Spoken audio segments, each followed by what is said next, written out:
WNXX, Jackson, KNXX, Donaldsonville, and WDGL HD2 Baton Rouge. This hour brought to you by Spencer Callahan Injury Lawyers, LA 21 12681. Offices in Baton Rouge. Let we go. All-Star Toyota presents Off the Bench with Jacob Hester and T-Bob Hebert. Yeah. Off the Bench with Hester and T-Bob. Hey, they said I got to come off the bench. All-Star Toyota presents Off the Bench with Hester and T-Bob. Yo.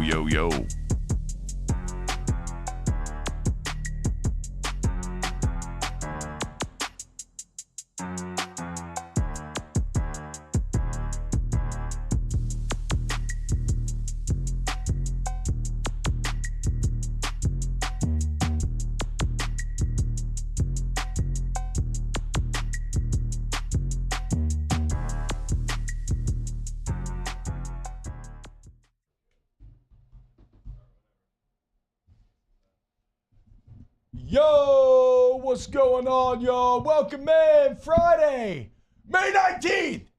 And that's a dub, boys. It's a big dub last night. Whew. I mean, it was stressful, you know? I ain't gonna lie.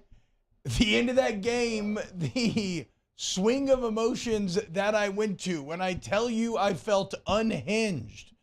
With my wife telling me I was becoming one of those weird old men that yells at college kids. And I said, yeah, it's my entire job. Kate, of course I am. But, I may or may not have thrown a cell phone out of the shower when the bases loaded opportunity slipped by at the end of the night. I think I tweeted last night, right? I don't think you could have scripted for a little bit there a worse sequence of events to exacerbate all your greatest LSU insecurities, right? I mean, it was everything. Slipping defense, bullpen giving up, really good leads, wasting a Paul Skeens performance when you have to get every Paul Skeens win you can. Jake, it felt awful. Felt like you were dead in the water. You sucked. And, well, just like that, LSU baseball is back. Couple more home runs, Thatcher Herd balling out, and all of a sudden, all is well in the world once again. The win, I believe, mathematically guarantees you the double bye, depending on if you tie with South Carolina. I don't know how the tiebreaker works, and you are likely now a national seed. Woo! What a final hour that was, basically from Paul Skeens leaving the game on.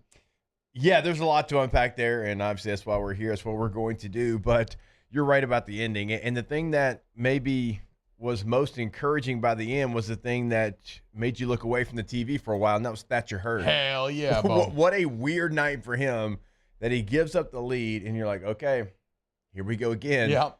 But by the end of it, he pitches 5 innings. He strikes out 5, and those were the only 2 runs that he gave up. 5 innings? He got up to 5 innings? Mm-hmm. Oh, my God, dude. I don't even think I realized that the innings had gone up that much. I mean, you had I get it. It just goes Skeens. Cooper comes in, doesn't get the call. It was a strike, doesn't get it. Yeah. Walks his guy. That's right. So he doesn't record an out. And then Thatcher Herd gives you the 5 innings there at the end. And again, it was like, oh, my gosh, here we go again. And still, like, you can talk about the 2 home runs he gave up, but he did close the door after that. Well, and I want to be clear about this. The 2 home runs hurt, okay? No doubt about it. But look at how LSU beat Georgia, right? We live in the age of the home run when it comes to baseball. Fair, right? So okay, you're gonna have those happen. Does it hurt? 2 outs, bottom of the ninth, to have somebody tied up? It feels awful. But what was actually causing me true anger, Jake, was more, first and foremost, the error. The drop pop fly, at a time when your bullpen is already very brittle and, what I was worried about at the time, and this is where maybe I'm so impressed with Herd, is that error felt like a blow that would shatter the already kind of fragile mentality of Herd in this bullpen, right? Because you give up a cheap run that didn't even happen, ends up setting up the game to be tied. Like everything to me stemmed from that error. I was also mad at the bats for not coming through in a moment where it was the second time in 2 weeks where you had set the table for your 2 best hitters to come through with the big moment. And again, I'm not like, to be clear, right? Dylan Cruz, Tommy White are the men. I am not off Cruiser and Bruiser. That's not all what I'm saying.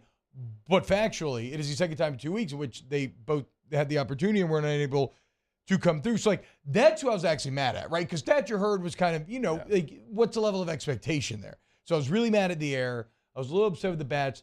But then I came away so impressed with Herd. I mean, even in the air inning, in the 8th, right? To come out and get the next batter out immediately and not let that spiral out of control showed some toughness. The same situation. Yeah, I know. Thompson lost it again in the lights. And then even Dugas kind of like sucking his teeth at him after he caught that ball. He was like, bro, come on. And Thompson did have a fantastic night defensively. Yeah, I know the Jordan Thompson haters are probably going to start throwing messages our way, but he did. And then that happened. But you're right about Thatcher Herd being able to take a deep breath. Okay, we're still good. I'll say this, and for Thompson, because you're right, he did make a lot of stellar defensive plays. So I get it, man. Shortstop is like playing O-line, right? You can win 19 times out of 20, and nobody gives a damn. They're only going to remember the sack that you gave up. So, like, I feel you, Jordan Thompson. That sucks, but hey, we get it. It just comes with the position. So not only the toughness to get out of that 8th, but then Herd to give up the home run to tie it, but to remain tough and keep fighting and put a couple zeros on the board, 3 zeros on the board going into extras in order for your team to win a must-win game in which you had Paul Skeens pitch. Like, make no mistake, Thatcher Herd deserves that win by the end of that performance. And I come away feeling really good about him because was last week bad? Yes. But overall now, was that like 4 out of 5 pretty damn good performances from Thatcher Herd? Like, this is a pitcher that continues to move in the right direction and looks like he can check at least one of the boxes that you need going into potential postseason play. So, yeah, what a wild ride, like you said, Jake, for Herd alone, and that I come out the other side of it feeling better than ever about it. Oh, again? Yeah. Okay. By the end of it, it is a little bit of a different performance because he did go so long and it didn't start great, but it certainly ended very, very well. And yeah, it's like every run that LSU scored was by home run. It scored 8 runs. And so the ball was leaving the ballpark. And so you give up 2 there.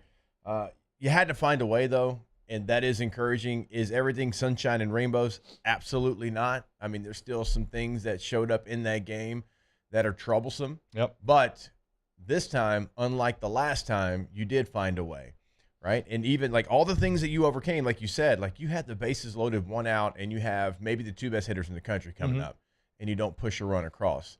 Dylan Cruz watches a very close pitch, gets another opportunity, and then doesn't pull the trigger on the next pitch. That was kind of in the same location, and then Tommy Tanks comes up, and he hits one incredibly hard right up the middle. Oh, it looks like hits off. It did. Hits off the pitcher, slows it down. Kid makes a really nice play. Oh, I didn't even realize it hit the pitcher. Yeah, hit him right in the leg. Yeah. Damn, I don't know how I missed that. And also, look, if I'm gonna criticize Jordan Thompson for frustrating me with the air, I mean, he hit 2 home runs as well, right? 2 big time home runs when you needed him. So you have to give him credit there. Hayden Travinski coming up big again. Speaking of Dylan Cruz, it was great to see him have a good night overall. Certainly, I mean, despite that moment, getting back in the home run column himself, Joe Bear, and then Pearson, man. You got to love the guys that have been asked to step up in moments when they haven't played as much. I mean, Pearson is a guy who was your leadoff guy for much of last year, day in, day out player, has been relegated to the bench much of this year, and yet he too finds a way to come through when the team needs him last night. So I mean, he went from going to sacrifice, then you have a pass ball, so it takes that off, and then swinging away. Oh, that's true. Yeah, and that was his first one of the year. He's a guy that, I mean, we saw last year. He has that power. He has that ability. Unfortunately, he's one of the guys that, has hit a little bit of a sophomore slump, and he hasn't had the same amount of opportunities because baseball, obviously, you got to earn those opportunities. But it was good to see him. Who knows what that can maybe unlock for him. Western Road's finest, getting it done. Shout out. Big Bad John's older brother. Hayden Travinski, by the way, is when he hit the home run last night. Now, he ended up getting a double as well. So the numbers might have changed a little bit. He's averaging a home run now every 6 at-bats. It was 7 yesterday. Now it's every 6 at-bats. It doesn't make any sense. And he's just so big looking out there. He's one of those guys that he's so big that the bat looks small, which is always impressive to me. He's also I believe they kept saying it on the broadcast, but 4 SEC series in a row now that I believe that Hayden Travinski's hit a home run when he has played. At least it might have even been 5, but I know Maybe for it's sure 5. 4. Yeah, it's definitely I 4. know. I kind of had the volume down, but when he hits the ball and just lets go of you already know. Let's go of the bat. It's like, okay, yep. He knows exactly what he did to that one. So it's been a lot of fun to kind of watch him, and I know we've talked about it, but to have an opportunity, to get that opportunity, been waiting on that opportunity, and thought about leaving LSU, doesn't leave, stays there.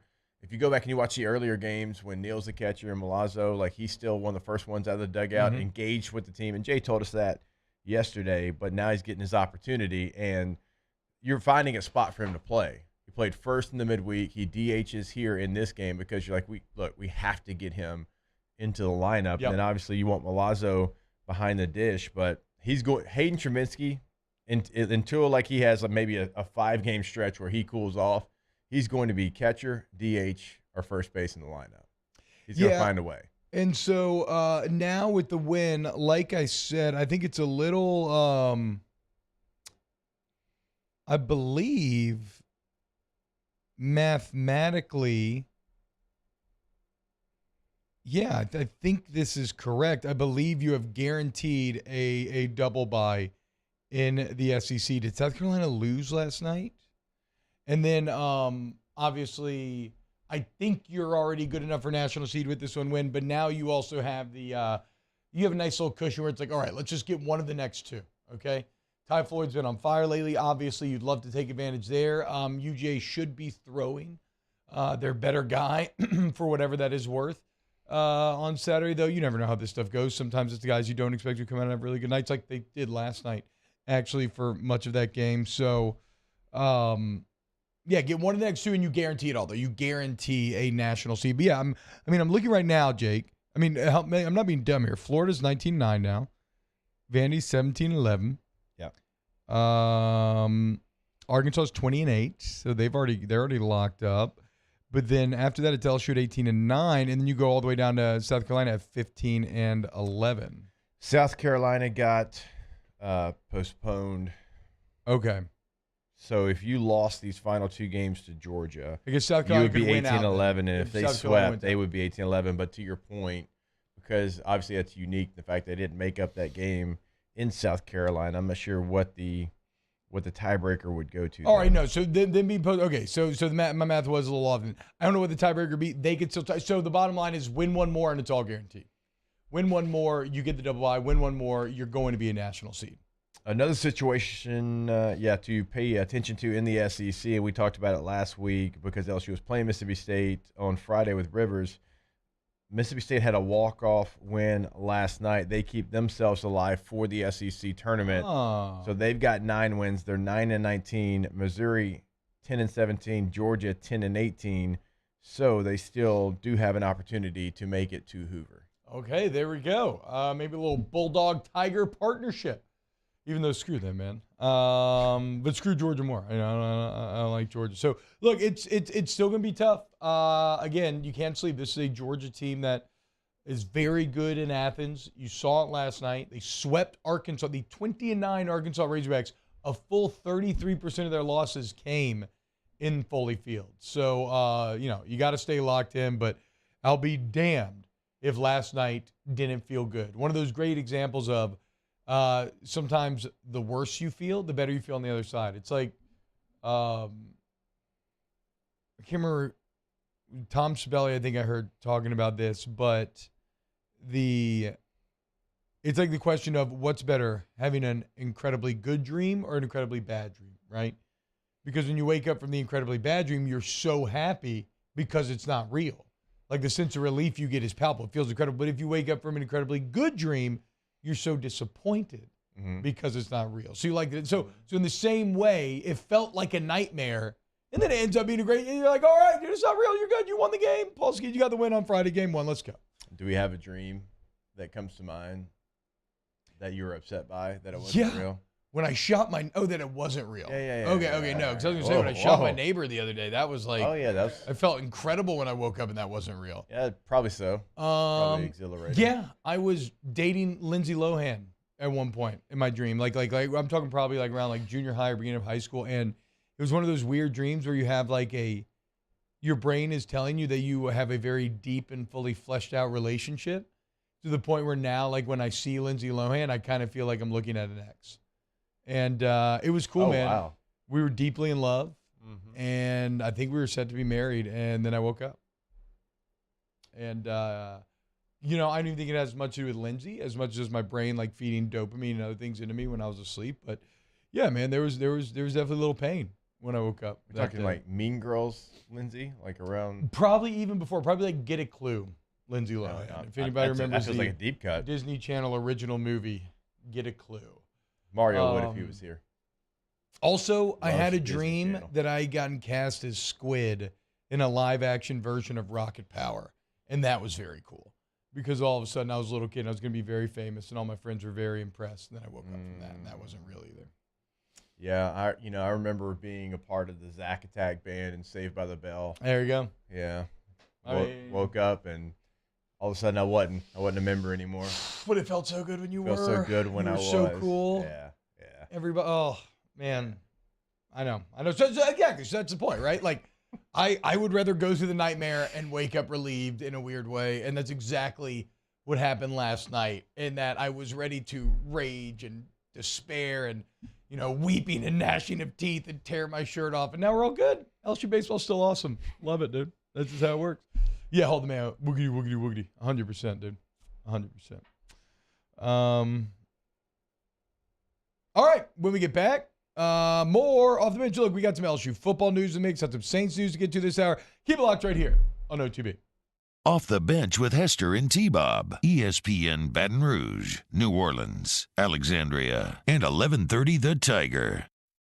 In times of need, get a full list of phone numbers, websites, and other important emergency information on the Demco Stormwatch page at 1045ESPN.com. I drove myself to the ER, had heart surgery, and drove myself home 24 hours later, feeling fine. Starting running again after the procedure, I'm getting excited thinking about it. I had no pain, nothing. I felt great. And right then and there, I was like, oh my God, I'm back. I'm back. It's just amazing. Ochsner Health. Long live you. Bayou Ford has $15,000 off, plus 0.9% APR for 60 months on all new 22 Ford F-150 SCA trucks, and incredible deals on all remaining 2022 inventory, all with Bayou's 1 million mile warranty. The crew at Bayou Ford is going to do right by you. Follow us on Twitter at 1045ESPN to cast your vote in the Citizens Bank and Trust Poll of the Day. Vote daily inside Off the Bench, anytime. Hunt Palmer. And after further review, Citizens Bank and Trust brings you the Poll of the Day via Twitter at 1045ESPN. Gulf Coast Office Products is a nationally recognized Savin office equipment dealer based right here in Louisiana. Over 100 employees strong, Gulf Coast has the boots on the ground to support all vertical markets from education, engineering, legal, and finance. With the latest in office technology from desktop to production segment units, Gulf Coast and Savin have the perfect fit for you. Call 225-756-2644. That's 756-2644 for Gulf Coast Office Products.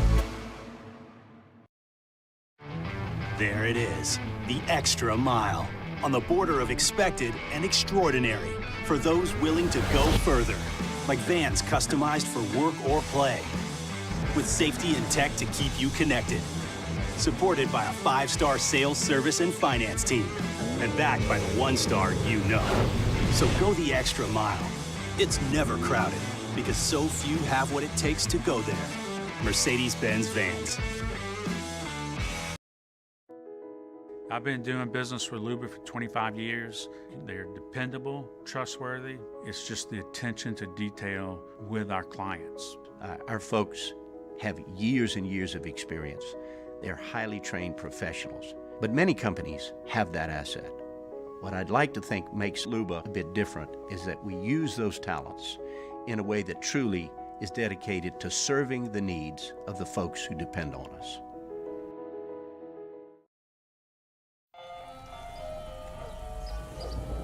Hey there, little buddy. What's the matter? What's the matter? My windows, siding, and my door. That's what's the matter. Relief Windows can fix all of that. I got you. Pop, pop. What's gosh, look! Curb appeal. That's a good-looking neighborhood. ReliefWindows.com. Hey, what's up, y'all? It's that time again. It's heating up. Your boat's getting ready to come out and spend all summer on the water. It's time to take your boat to the next level with front-to-back boat service, where if you want an incredible custom speaker install, it's going to blow people away in the water, that's there for you. You want an HD sonar where you can see the fish under the water before you cast, beat all your friends, that's there for you at front-to-back boat service. So don't put it off. We got the parts in right now. Get them now before they go back on back order. Front-to-back boat service. Hello, Samantha, dear, I hope you're feeling fine. And it won't be long until I'm with you all the time. But until then, I spend my money up right down on my last dime. Come on, live Baton Rouge.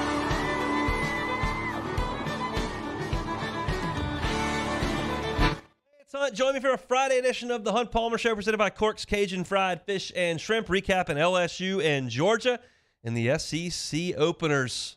Where do the Tigers stand in the NCAA picture? Hunt Palmer Show, 1 to 3 Friday, 104.5 ESPN Baton Rouge.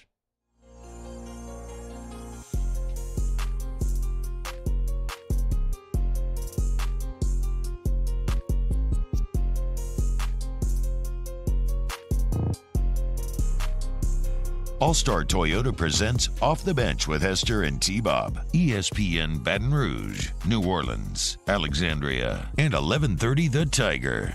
Yo, what's happening, y'all? Welcome back to OTB, Friday, May 19, 2023. Champ says, if you look back now and see Herd pitch on Tuesday, he stinks on the weekend. If he doesn't pitch on Tuesday, he seems reliable, like to me. I wonder. Well, look that up. See if there's a correlation there. Hold the Mayo says, I had a dream that Batman broke in my house and stole my Sega Dreamcast. I'll never forget that one. Turns out my mom just pawned it.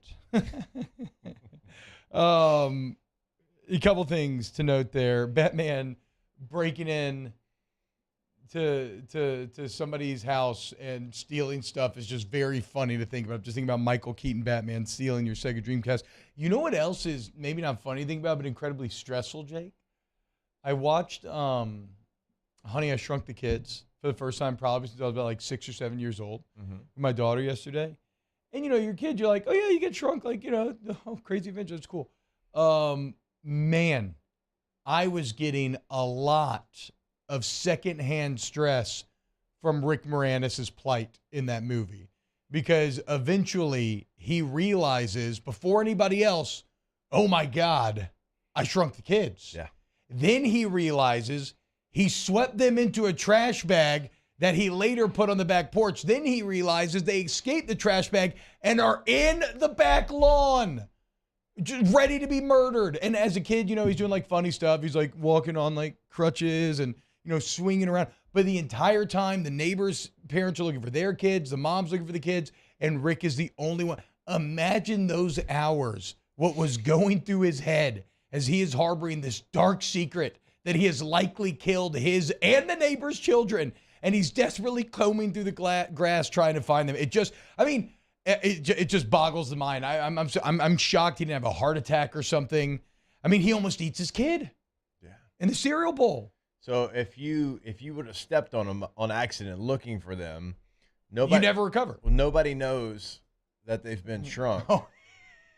Do you tell anyone? Oh, my God. Or do you harbor that? Oh, my God. See, this is what I'm talking about, dude. That's awful. No. It's insane to think about. Yeah, like just think about when you've lost something that you know is going to get you in trouble and how bad that feels, and multiply by 1,000,000. And then like, okay, have you, anybody who's ever been in like an almost really bad situation, right? You kind of look back on it and it makes your stomach turn a little bit. Do you think he looks back to where if his little dog doesn't bite his ankle, he eats his own son? Yeah. Because he did not see his kid in that spoon until the dog bit his ankle. Yeah, I mean, who's looking at every scoop of the cereal they eat? No. Nobody. No one. Great movie, though. Still very fun. But just holds up? A little, yeah. I think it holds up fantastically. The special effects, the giant ant, all of it. Yeah, I agree. I felt for that ant too, dude. That ant ended up being really nice. I remember the ant as being a bad guy But I forgot that they actually end up becoming friends with the ant. And they use a piece of the giant Oreo cookie to like create a little contraption where they're actually riding the ant and it becomes their main mode of transport. But Champ said, hell no, I'm not telling anyone. I'll be on the 6 p.m. news crying saying I seen a man in a black hoodie dragging them into a van. I mean, nobody's ever going to be able to prove you wrong. Nobody expects the kids. And then, like, at the end, they just blow the kids back up, and the neighbor's like, all right, Rick, I guess we're even. I'm like, okay, yeah, sure. No one has, like, massive PTSD from anything. No, it's all good, dude. All right, we're cool. We're kids. Let's just go back to living. Which, I mean, is what it should be, obviously. It's just funny to think about now as an adult. You just view it a little differently. Maybe, I know they've done sequels, but maybe we do a reboot and we check in on everybody in the trauma that they had and where they sit now. That could be a funny mockumentary. Like you do like a Netflix-style mockumentary for sure. Yeah, I agree. Hold Mail says, Rick Moranis is such a legend. Honestly, one of the great faces of the 90s. I agree. Also said top 5 dad in general. Dude lost his wife, stepped out of Hollywood to raise his kids. I agree. Again, I hope the person who punched Rick Moranis randomly on the streets of New York, a year ago, whenever that was, I hope that you have a miserable time. And if you missed it, he did do a commercial with Mint Mobile and Ryan Reynolds recently, because of course he did. Is Rick Moranis on our Great Canadians list? I don't know if he's Canadian, but I'm going to guess that he is because he did a Mint Mobile commercial with Ryan Reynolds. I could be wrong, though. I mean, it is assuming, but it's probably a pretty good assumption.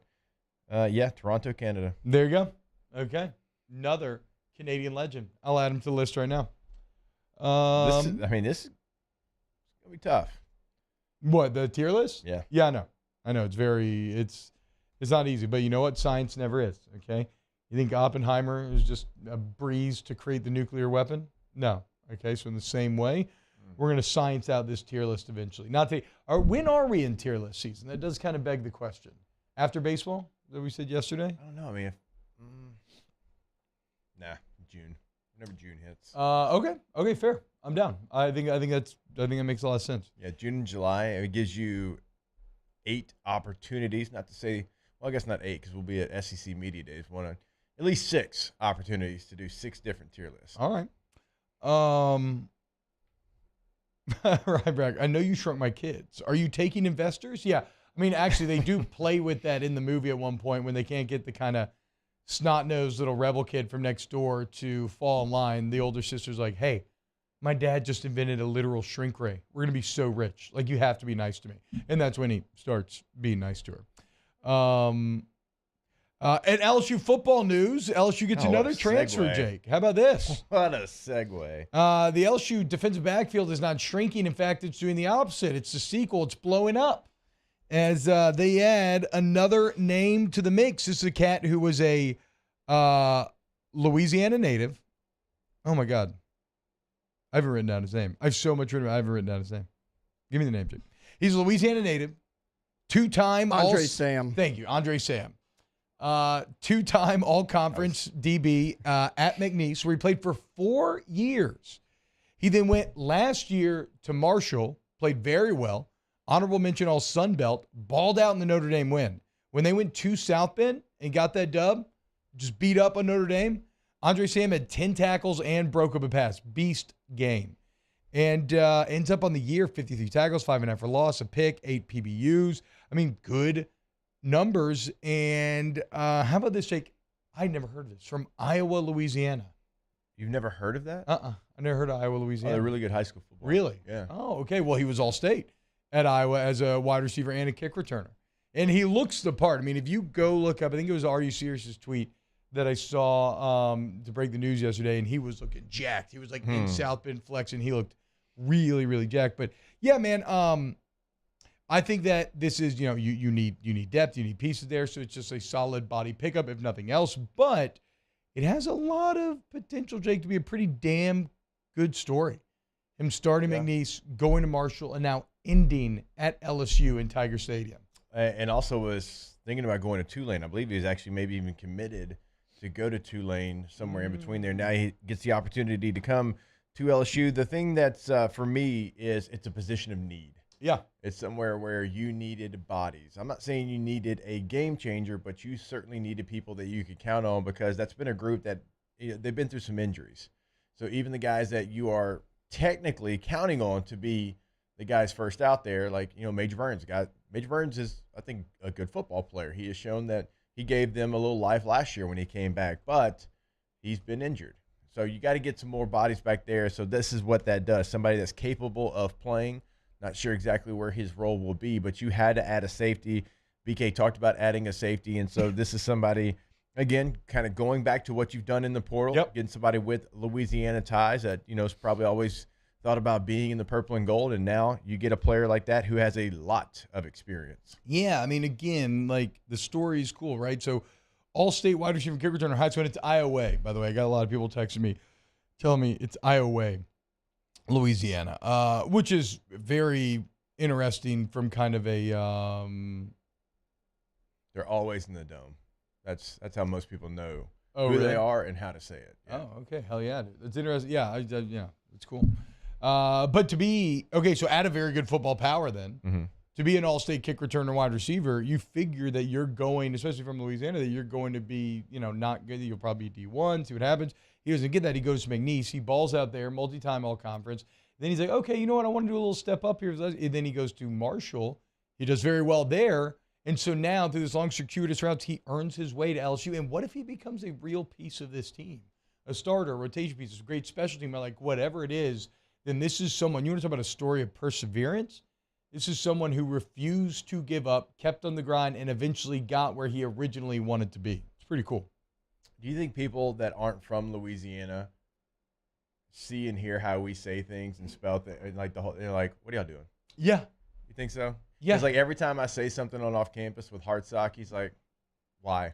I'm like, you just don't understand it. It's how we do things. Well, and really it's because, look, if you just think about the history of Baton Rouge, right, it's been controlled by English hands, Spanish hands, French hands. Certainly everything in the region has Native American roots. I mean, there's nothing crazier to me than Ouachita. Ouachita spelled just makes no sense. I love playing that game when people come in town. I'm like, how do you say that? Yeah. Uchita is what people always say. And then to Tchoupitoulas. No way they even get to even Natchitoches too. Natchitoches. I mean, yes, exactly, right? So you have French, Spanish, English, Native American languages as well. It's just all over the place. It got me because we had somebody coming on and their last name was Robert, and I said Robert, and he goes, what? What? I I mean, show some culture. You got to know Robert. He had no idea. What? Yeah. My producer's like, that's the dumb. No, I don't get that. I always thought it was very funny. If my name was actually Robert, we'd be Robert Hebert. Robert Hebert. Robert Hebert. Oh, like you need a lozenge. Yeah, French accents are hard, dude. It's a hard little. I try to hit. Either way, just thought I'd ask. I've always thought though that Jewish people and French really they both do that little. It's just like something in the back of the. You've thought about that? Yeah. I mean, my stepdad's Jewish. I'm essentially half Jewish, just not by blood. But a quarter. I'm a quarter Jew. Not even a little. Adopted. I did wear a Star of David sweater. You know, the one that Seth Rogen has in Night Before. My wife got it for me as a present because I love that movie so much. This is kind of before I'd maybe realized why it's a bit problematic. But I wore that through a mall in Atlanta. And when I tell you, I've never gotten actually hit on by females my entire life, like truly hit on, except for that day when I had that sweater on and I had 3 different girls like legitimately come on to me. And I guess they were just looking for, they just needed a good big Jewish teddy bear to snuggle with. And I told the first girl like, oh, I'm not actually Jewish. And they got real weird. Yeah. Real fast. Like stolen valor type situation. Yes, 100%. So I just started lying from then on out and just saying I'm half Jewish. And then you made it worse and you started lying. No, I just lied and kept it moving. I'm half Jewish and then just kept it moving. I never wore the sweater again. I will sometimes wear it around my house for holidays. It's comfy and funny, but no, can't do that in public again. But damn, probably could have done pretty good for myself if I was Jewish. I guess is the and real if you weren't married. Yeah, true. Yeah, and a sweatshirt that your wife gifted you. It's like just both those are true. Look, I mean, they were hitting on me. That was the crazy part. I didn't do anything. I don't know what to tell you. I was taken aback. All right. What? Inside the chat, you said that your stepfather was Jewish, correct? Fawn said, wait, Danny's Jewish? Okay. Relax. Oh, that's good. Everybody relax. When we get back, good. We got some Saints talk here on OTB. Off the Bench with Hester and T-Bob.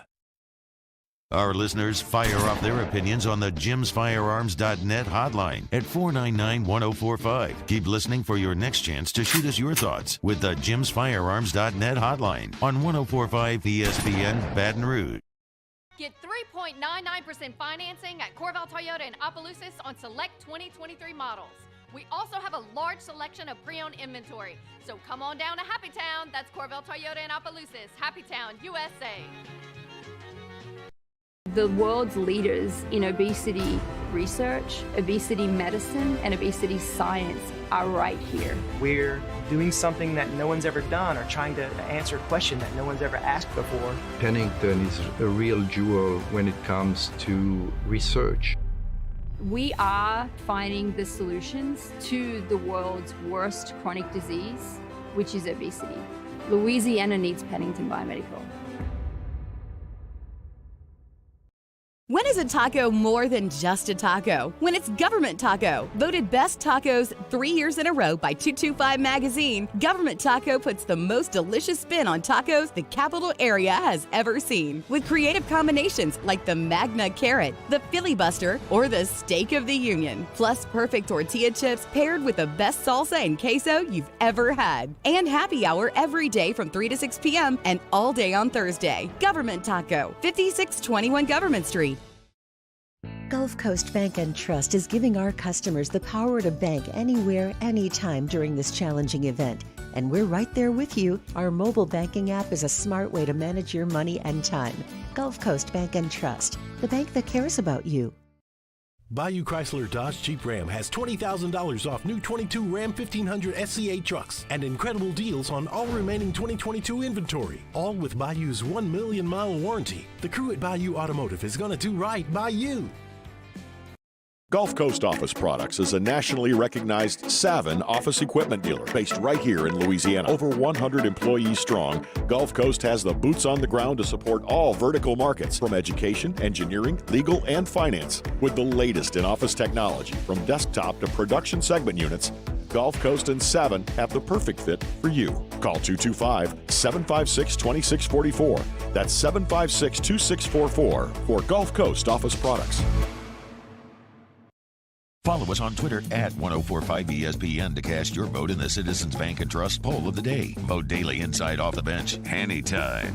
Hunt Palmer. And after further review, Citizens Bank and Trust brings you the poll of the day via Twitter at 1045ESPN.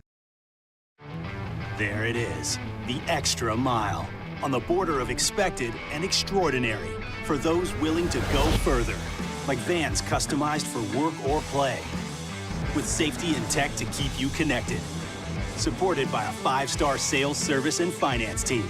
And backed by the 1-star you know. So go the extra mile. It's never crowded, because so few have what it takes to go there. Mercedes-Benz Vans.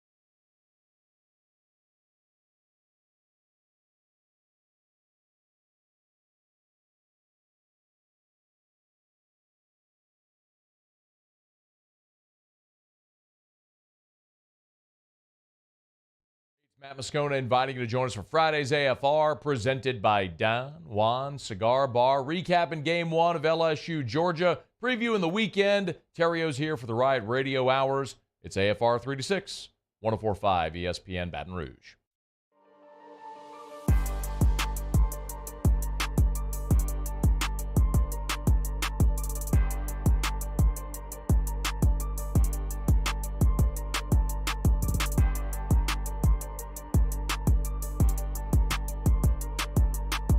All-Star Toyota presents Off the Bench with Hester and T-Bob. ESPN Baton Rouge, New Orleans, Alexandria, and 1130 The Tiger.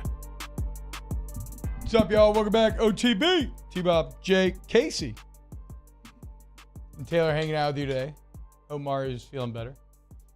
Building a chair here and see. I'm feeling very manic today, boys. I got to do stuff. Got to keep my mind off did that of quick. What's coming next. You like that? I mean, this is the third one put together now. And it is like literal. It is very simple. There's like a few easy steps. It's got a little bit of a Legos sort of feel to it. I'm finding it deeply therapeutic as I prepare to get my nuts cut open here in a couple of hours. That's the point. I'm all over the place today. Energy's like lightning. Just, I don't know. I'm just feeling a little manic. But we're good. Not too late. Yeah, it is. 100%. No, it's not. This ain't, you ain't Vince Vaughn, and I am Will Ferrell, I guess. So I'm going to go through with it and get married, but then I'm not going to get divorced because reversing this would cost like $30,000 or something crazy. Yeah, isn't that wild? And insurance covers it to do it maybe, but reversing it is no small fee. I'll never know. Maybe there's a joke there because I have small fee. I don't know. Maybe something there. But whatever. We're not here to talk about that. Yeah, because you're not thinking about that at all. No, it is not top of my mind at all. I'm not very nervous about it and taking my nerves out in weird ways, like building chairs in between segments and like texting all kinds of people about it and yelling at people to buy the Dungeons and Dragons movie so we can get a sequel made. Which if you haven't bought the Dungeons and Dragons movies, get the freaking buy it, you bums. Watching it on Paramount Plus does now count, Jake. But it is on Paramount Plus. That's 100% what I was about to say. But it is on Paramount Plus. Yeah, You want to watch it? last Okay, night. watch it this weekend. I didn't watch it last night, but I saw it was an option. You can do it for me? Last night.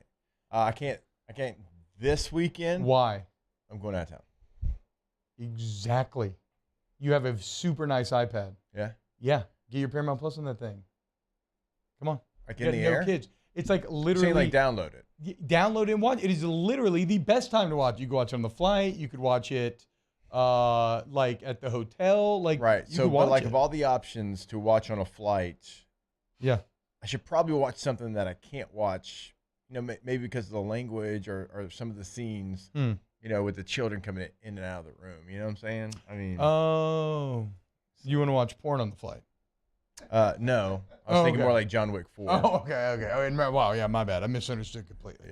Yeah, that'd be a weird move to have the iPad the size that I have and to try to do that. Oh, we were talking about reading Playboy on a plane the other day. That's like just the most extreme conclusion of that. The kind of evolution. I don't even know of how that. you get it done though. I don't know. Well, at that point, I don't think you're doing anything. I think you're just being a weirdo and just sitting there watching. No, not that part. I'm saying like just the Playboy magazine that you bought in the airport. Yeah. I guess your window seat and you're turned towards the window. No, exactly. You're just looking. Oh, that's weird. Yeah, just reading the articles. Yeah, I'd call the air marshal. Just looking at some female nipples, I suppose. Jeez. Because, I mean, for some reason, we're very hung up on them and get very excited about them.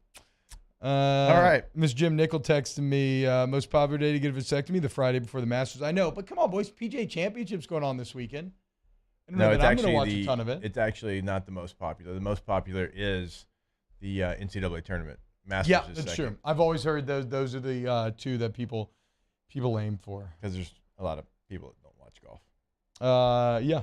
I might watch a little bit of PGA Championship. We'll get into what I'm going to watch. I got a lot of plans. I do have a little bit of that thing going on though, Jake. You know how you're like, oh my God, I got one night to myself. I'm going to do all this stuff. And you create like these super grandiose plans. I definitely have way too many things that I think I'm going to be able to enjoy for the amount of time that I actually have left. I think that, I really, the thing for you though, you're going to actually get to respond to messages too and not have an excuse. Why? This weekend. Why? Because you're going to be just sitting there. You can be like, oh, I had the girls at Knock Knock, or I was at the lake, or out. No. Yeah. We know exactly where you're at. So you think I'm going to be texting back promptly? You should. Maybe. We'll see. You have your phone on you. Maybe you I can't won't have my phone on move. me though. I might be playing Harry Potter. I might be watching Succession. Like I can do a ton of different things. And your phone's going to be. Maybe. We don't know this. But I've never seen you lay your phone down. You always have it in your pocket or out. Yeah, but it's not about not having my phone. Sometimes it's about not having my phone on me, being present and everything. But sometimes it's just like I just try to be so funny and witty that I can't put that effort in all the time. So I can't respond. You can't just write back a sure. No, that's what I'm saying. I can't respond until I feel like I have something of value to say. We might just have unpacked something. Yeah, maybe so. Actually, I've never really thought about it in such direct terms. Because now that you say that, I've never seen T-Bob write back. Sounds good. Yeah, exactly. I've never really thought about it until this moment either. Yeah. All right, look, when we get back, we will talk about Saints actually this time. So keep it locked here on OTB. Off the Bench with Hester and T-Bob.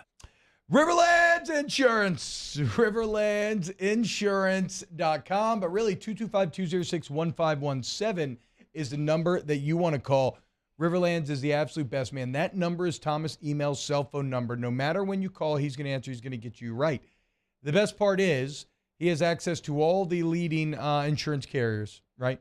And he does all the shopping for you, and he saves you hundreds to thousands of dollars almost daily. We get a Riverlands Insurance success story. Jake, do you have the latest one right there? Or do you have the number? I don't, but I'll pull it up. But we did have one on Twitter that not only T-Bob saved himself money, but his friends as well. So here is the number to call so you can find that information. It is 225-206-1517. And always remember that's anywhere in the state of Louisiana. So no matter where you're listening to us in the state of Louisiana, you can call Thomas today. Yeah, call Thomas Email today. Save yourself hundreds to thousands of dollars. Riverlands Insurance. We love Riverlands. In times of need, get a full list of phone numbers, websites, and other important emergency information on the Demco Stormwatch page at 1045ESPN.com. There it is, the extra mile, on the border of expected and extraordinary, for those willing to go further, like vans customized for work or play, with safety and tech to keep you connected, supported by a 5-star sales, service, and finance team, and backed by the 1-star you know. So go the extra mile. It's never crowded, because so few have what it takes to go there. Mercedes-Benz Vans.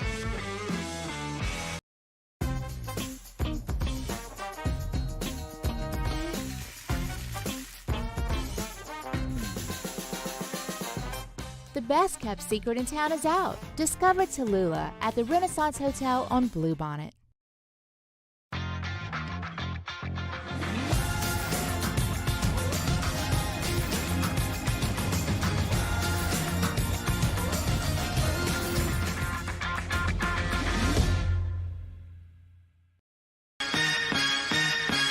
Turn my music high, high, high, high, yeah. Sure I do. I'm from the streets where the hood can swallow on me. Bullets will follow on me. There's so much that you could run the slalom. And cops comb this top to bottom. They say that we are prone to violence, but it's home sweet home. With personalities clashing, chrome meets chrome. Prices up and down like this Wall Street. All right, let's say ah. Where'd my spotlight go? Super weird, but we can take care of it. Get in and get better at Patient Plus. Bayou Ford has $15,000 off plus 0.9% APR for 60 months on all new 22 Ford F-150 SCA trucks and incredible deals on all remaining 2022 inventory. All with Bayou's 1 million mile warranty. The crew at Bayou Ford is going to do right by you. When is a taco more than just a taco? When it's Government Taco. Voted best tacos 3 years in a row by 225 Magazine, Government Taco puts the most delicious spin on tacos the capital area has ever seen. With creative combinations like the Magna Carrot, the Filibuster, or the Steak of the Union. Plus perfect tortilla chips paired with the best salsa and queso you've ever had. And happy hour every day from 3 to 6 p.m. and all day on Thursday. Government Taco, 5621 Government Street. I've been doing business with Luba for 25 years. They're dependable, trustworthy. It's just the attention to detail with our clients. Our folks have years and years of experience. They're highly trained professionals, but many companies have that asset. What I'd like to think makes Luba a bit different is that we use those talents in a way that truly is dedicated. Friday, lock of the week. Join me, Jimmy Ott and Charles Hannegriff, live from Rufino. Special time, 10 a.m. to noon on Fridays, lock of the week. Game time presented by Bet Rivers from Rufino's on 104.5 ESPN Baton Rouge.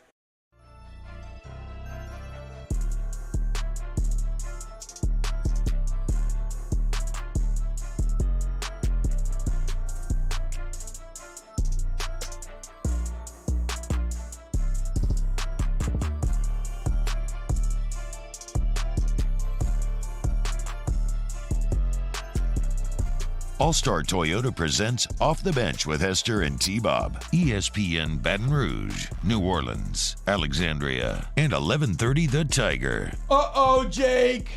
Are you ready for Derek Carr's record against Saints opponents? Was there multiple Dereks? Yeah, no, Derek Carr's possessive. This is Carr's record against multiple opponents. Though, not the cars that we talked about yesterday, where we got the excellent Rascal Flatts version of Life is a Highway. Yeah. Derek Carr is 3-2 against the Titans, 2-0 against the Packers, 2-0 against the Panthers, 0-2 against the Packers, 1-1 against the Bucks, 1-3 against the Patriots, 2-2 against the Texans, 1-2 against the Jags, 3-3 against the Colts, 1-2 against the Bears, 0-2 against the Falcons, 1-1 against the Lions, 1-1 against the Giants, and 0-3 versus the Rams. That's 16-24 overall.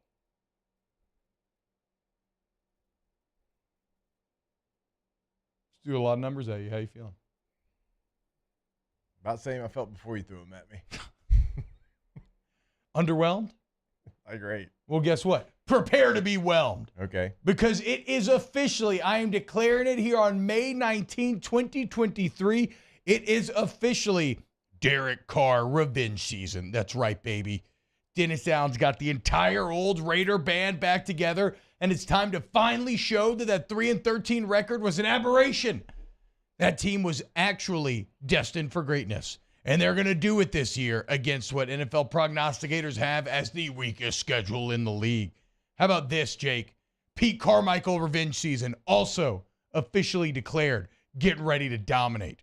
Michael Thomas, Chris Olave, Raheed Shaheed, getting ready to take the top off of defenses. Alvin Kamara, Jamal Williams, Kendra Miller, getting ready to threaten you in multiple different ways out the backfield. I have Johnson written on here. Who could I have been talking about? Juwan Johnson? Juwan Johnson! Foster Moreau, ready to go. Killian tight end. I mean, it's such a bland last name. Johnson written down here. It's such a bland name. What are we supposed to do? Yeah. Write the first name too, so this doesn't happen on Yeah.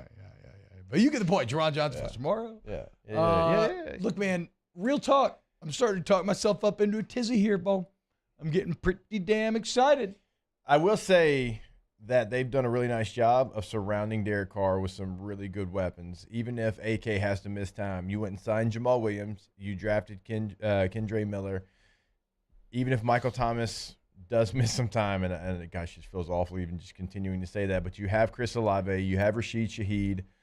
You drafted A.T. Perry. You just signed James Washington. Yup. Okay. You signed Foster Moreau to go along with Juwan Johnson. And then, of course, there's Taysom Hill. And depending on how you use him, he can certainly be a weapon. So I will say they have surrounded him with some nice pieces. And then when you get AK back, if Michael Thomas does, for whatever reason, find his way onto a football field, you have him as well. Let's go. And so that's obviously you cannot count on it. But if you can get 10 games out of Michael Thomas, that changes your season. Yeah, I agree. I know it doesn't feel great saying it like that, but I mean, at this point it does. And that's completely fair. Hey, Jake, what do you do if you're in the red zone and you have Foster Moreau with one-on-one coverage? You throw it to the island of Foster Moreau. That's why I didn't even throw an answer. I knew. I mean, Oh, my You don't ask a question like that without being ready. it? The island of Foster Moreau. How about that? How long have you been sitting on that one? I guess it's kind of been workshopping in my subconscious because Miss Gona was all, "You can't believe you're saying Moreau. Everybody says Moreau. You're doing what other national guys do." And wait. He did what? Well, he was saying that because I've been saying Moreau because I've only heard of the doctor. Island of Doctor. Yeah, instead of Moreau. I never realized. Like in my brain, I never even knew, and I've probably said it both ways and not realized because in my brain there was only I only ever pronounced it one way. And he said national guys. He said national guys say Moreau. Well, he was saying Brian Breesy like the national guys when it's Brazil. So you should have thrown that back at him. No, it's all good. But I guess I just, from that moment, I noticed that I was saying it like Island of Dr. Moreau, and then the joke just popped in my head. Yeah, it's a just good been one. percolating for a bit. Thank you. More to be out. You go next. Off the bench with Hester and T-Bob. Patient plus urgent care. I hope that's where Mario went yesterday because I'm going to need a doctor's note. Yeah. We're going to need a doctor's note for sure. Being out 2 days in a row here. Actually, he wasn't out yesterday. He pushed through yesterday. Credit to him. I mean, he was here, but was he here? Yeah, I know, but he still was, dude. Look, man, hey, you're on the field. The best ability is what? Well, availability. Yep, and the way to be available is to get in and get better with quality care for life's unexpected moments from Patient Plus Urgent Care. In fact, Ruben was texting us earlier about Strange Brew. I've never seen Strange Brew. Rick Moranis movie? Oh, yeah, me neither. Need to check it out. Maybe that's the movie on the flight. I agree. Well, no, I don't agree. You should watch Sons of Dragons. But I think we agree, Jake, that you should go into Patient Plus Urgent Care.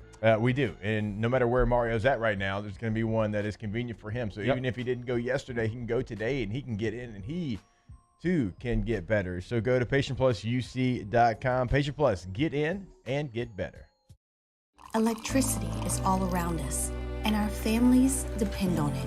Every day is sparked by the power of a cold drink or a warm meal, a movie night, and a comforting light at the end of a dark hallway. From sunrise to sunset, playtime to bedtime, our team is ready to take care of your electrical needs. Even in the case of an after-hours emergency, the light in your life shines brighter with Mr. Electric.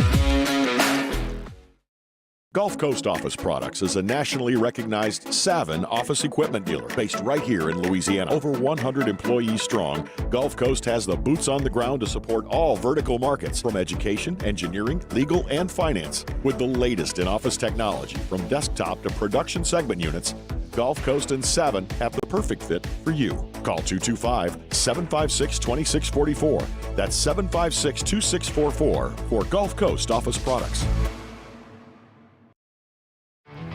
There it is, the extra mile, on the border of expected and extraordinary for those willing to go further, like vans customized for work or play, with safety and tech to keep you connected, supported by a 5-star sales, service, and finance team, and backed by the 1-star you know. So go the extra mile. It's never crowded, because so few have what it takes to go there. Mercedes-Benz Vans. When is a taco more than just a taco? When it's Government Taco. Voted best tacos 3 years in a row by 225 Magazine, Government Taco puts the most delicious spin on tacos the capital area has ever seen. With creative combinations like the Magna Carrot, the Filibuster, or the Steak of the Union. Plus perfect tortilla chips paired with the best salsa and queso you've ever had. And happy hour every day from 3 to 6 p.m. and all day on Thursday. Government Taco, 5621 Government Street. I've been doing business with Luba for 25 years. They're dependable, trustworthy. It's just the attention to detail with our clients. Our folks have years and years of experience.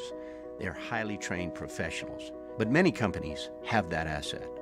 What I'd like to think makes Luba a bit different is that we use those talents in a way that truly is dedicated to serving the needs of the folks who depend on us.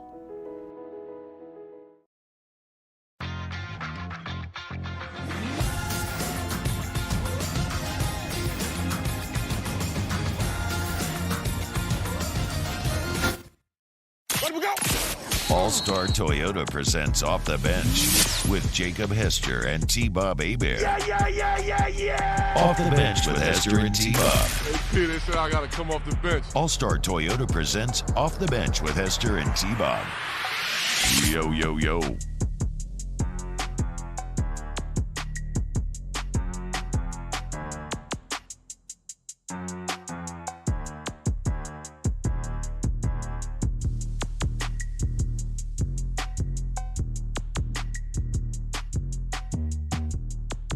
Ryan Bragg says, I think T-Bob is low-key excited not to move all weekend, even though you have stuff to do. I mean, absolutely, duh, right?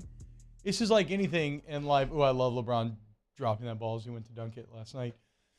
But it is also kind of a fascinating look into how we love to watch our gods kind of look human and age in front of us, because everybody's probably like, we're all like, look at him, he's getting old and normal. And he's like 38, like trying to jump from the free throw line into a reverse dunk. Like that's anything normal. He's 38 trying to do that. I'm on the ground stretching between breaks, and I'm 38. Yeah. But I mean, he does put literal millions of dollars into his body every single year. But yeah, no, I'm super excited not to move. And who doesn't want a weekend where it's like, hey, you just don't have to do anything? Ooh, I would struggle with that. Well, if it was, I mean, let's be clear. Over 2 days, and it's going to get really bad. Like, already, I know, like, I wanted to wake up early, work out this morning, so I'm not going to be able to. I freaking slept through my alarm, didn't, and so now it's already like, oh, man, that's going to be, like, 3 days of kind of inactivity. It's not going to feel great. But we're going to get back on it as soon as we can next week. But no, there's always a silver lining whenever you have any major surgery or anything, and generally, for me, it's always been pain pills and doing nothing. Now, you always have to be, I don't mean to make light of it, like you have to be careful with stuff like opioids, but, I've had plenty of surgeries. I know how to handle myself. And, like in college, like you tear your ACL, that's awful. You're really depressed about it, but you know what makes you feel better? Taking the medicine and playing Gears of War 3. Okay? So in that same way, that's what we're going to do this weekend. Now, in college, if you gave me 3 days to kind of sit still, I could have thrived. Yeah, but then it's like, what about 2 months sitting on the couch with a thing that's just constantly bending your leg back and forth? Yeah, that's not good. Shout out to the training room, though. They were great. Still got a scar there? ACL? Tiny boy. Look how tiny it is. A little arthroscopic surgery. Matches the rest of your... The only good scar I got is the fibula with the plate in it, because I went on spring break immediately after the surgery, and I got like sand all in it and stuff, so it didn't heal like super well. And so it looks pretty gnarly. Looks cool. So when'd you do that? I broke that before junior year. And you went on a beach vacation probably with crutches, didn't you? Yeah, I was on the beach crutching in the sand, which was so incredibly hard. And it was brutal. I only went to the beach that one day because of it. It was too hard. And yeah, I remember like playing beer pong and stuff. It was tough. I also remember at the back of the house, I had a wheelchair that I was rolling around in that one of my boys had got me. Shout out Ted. And at one point, like some real a-holes, my roommate Crutcher brought these massive, massive speakers. But instead of turning them into the house, like towards us, created this like basement type deal with like a glass sliding door, there's a pool and everything.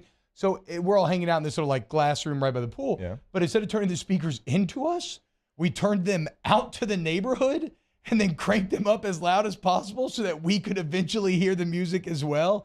And of course, the cops got called on us. But I'll be damned if I didn't Tiny Tim my way in that wheelchair and getting out of that ticket. I mean, whoa, just looking sad and hurt and just like, just silver tongued my way out. I mean, did you have like at least a story about how you ended up in the wheelchair? I do not remember the details. I just do know that there was a lot of stuff in that house that did not need to be found. Probably nobody was of exactly the correct age to be doing it. It was a potentially fraught situation. But I like to think that I'm going to assume you had some teammates with you. Yep. Yeah. Oh yeah. No. It was It was a football spring break. 100%. Yeah. So you took. I mean, you were. If it wasn't for you, like y'all could have all gone down. If it wasn't for your acting. That's what I'm feeling. That's how I like to remember it. It's probably not 100% true, but yeah, in my mind, 'cause you know these stories grow. It's like a fish story. In my mind, yes, I basically became. I don't know who's like a good con man. I like Kaiser Soze them essentially. I'm like, oh, I'm so hurt, blah, blah, blah. And they're like, oh my God, are you okay? Okay, you know, I'm sorry. Let's turn the speakers in. You're okay. And then they left, and I was like, oh, nerds, turn it back up. No, so yeah. This is kind of funny. My buddy Matt Branch, who is one of the toughest people I have ever known, got into a hunting accident and actually had his leg amputated, and he just texted me, please stop crying about crutching in the sand. Okay, that's fair. It's fair. I will. Yeah. I will take that. I will take that from you, man. That is fair. That is very fair. This is a man who is now working on running a marathon, and who beats my times in 5Ks. Yes. So and still runs 110s like a psychopath. So okay, that's him and Bobby completely Carpenter fair. both. He's still out here doing 110s. I mean, I guess you still run boxes. Yeah. You know. Gulf South says MTV Spring Break was awesome back in the 2000s. Go watch. Actually, we should pull up an old MTV Spring Break video for hour 3 because they're just incredible. Yeah. I'm behind that. It's such a time capsule of a different time. Completely different time. Well, it's like you didn't really know what to expect. Nowadays, you have decades of media from which to pull. You have Instagram's kind of setting pop culture, teaching people how to look cool, what the fashions are. I feel like in a more pre-internet age, it was almost like everybody's showing up to the beach, and who knows who knows what people are going to be looking like? Who knows what they're going to dress like? They're going to be from all over the country. Who knows what they're going to be like? Whereas now it all feels a little more kind of known in a weird way. A little bit of that mystery is gone. When you were trying something back in, and I know there's people older than us that are like, you try the 70s or 80s, but for us, like the 90s, like when you were trying something that was what you considered edgy or new, like you kind of had to walk into school and like kind of, oh boy. You never knew I was going to go. How's this going to go? Yep. And then like the first compliment you got, you're like, oh, whew. Like, okay, this is, and then like the first side eye you got, you're like, it didn't hit. It didn't hit. That's how you tried out new outfits. Yeah. Or maybe like a new, like, hey, everybody's wearing Jinkos, but what if I try to bring back like button-fly Levi's? How's it going to go for you? Is that one that didn't hit for you specifically? Look, I mean, these legs were not made for Jinkos, so that was never something I was ever going to do. So maybe not that one, but certainly some different. I mean, look, your boy was deep in the puka shells. Yep. All right, deep in the puka shell game. Okay? But those were hitting though. Those are certified hits. You know, no, not with everybody in Shreveport, Louisiana, but you know, I had I was at the forefront of the skinny jeans craze, which again, questionable for my body type. And so that was kind of hit and miss a little bit. Couple compliments, but a lot of side eyes as well. Also, I thought this was a hit. I don't know how everybody else felt, but I used to be obsessed with wearing long sleeve collared shirts with a t-shirt over it. So t-shirt like over the collared shirt. So you have your collar kind of, not like a polo, or actually, no, sorry. It wasn't a collared shirt. That's what it was. It was a long sleeve t-shirt and then with a t-shirt over. So you had like different color sleeves coming out your sleeves. Oh, I thought that was like I used to wear like look. a shirt or something like this with a hoodie. That was my sleeves. absolute favorite look back in the day. Yeah, mostly because it's freezing cold in the studio is why I do it. And when I get home, I take the undershirt off. So you have something underneath? No, but normally I would wear something over this because it is so cold here in the studio. Are you a wife beater boy? No, I was. Dude, Jordy, that used to always crack me up. The shirt, that sounded really weird. Yeah. Were you a wife beater boy? I was. Stop. The shirt, the tank top. Jordy was, and I always thought that was wonderfully old school. That was from like a previous generation because wife beaters were never it, really. Oh, so yeah. A few guys that I knew, but there were undershirts had evolved down a different path by that time. I mean, what is the point of the wife beater? Is it simply to hide your nipples? Yeah, I mean, mostly, yeah. It's like, yeah, like right? an undershirt, yeah. Yeah. Well, I'm saying, but then undershirts later became like you wanted to show a little undershirt, like underneath your polo or whatever. But if you have a beater on, that V is, that U is making sure that it's not showing. There's a pretty cool article that I wanted to talk about. I mean, maybe we wait until next segment now. Connor O'Gara had a pretty nice piece in Saturday Down South. Why don't we do that? E. Goddard says, I grew up in the early 90s and 2000s, so I was always wearing loose and baggy clothes. That was the style. Now everything is more form-fitting. I know. So, real quick, and I'm going to put him on blast a little bit. One of my teammates here and in San Diego, Buster Davis. So, I, too, look, the way I'm built, I'm not wearing anything baggy. Yeah. Okay? So, skinny jeans or maybe like a tighter shirt, whatever. And Buster used to always get on me for the tight clothes. I'm like, okay, cool.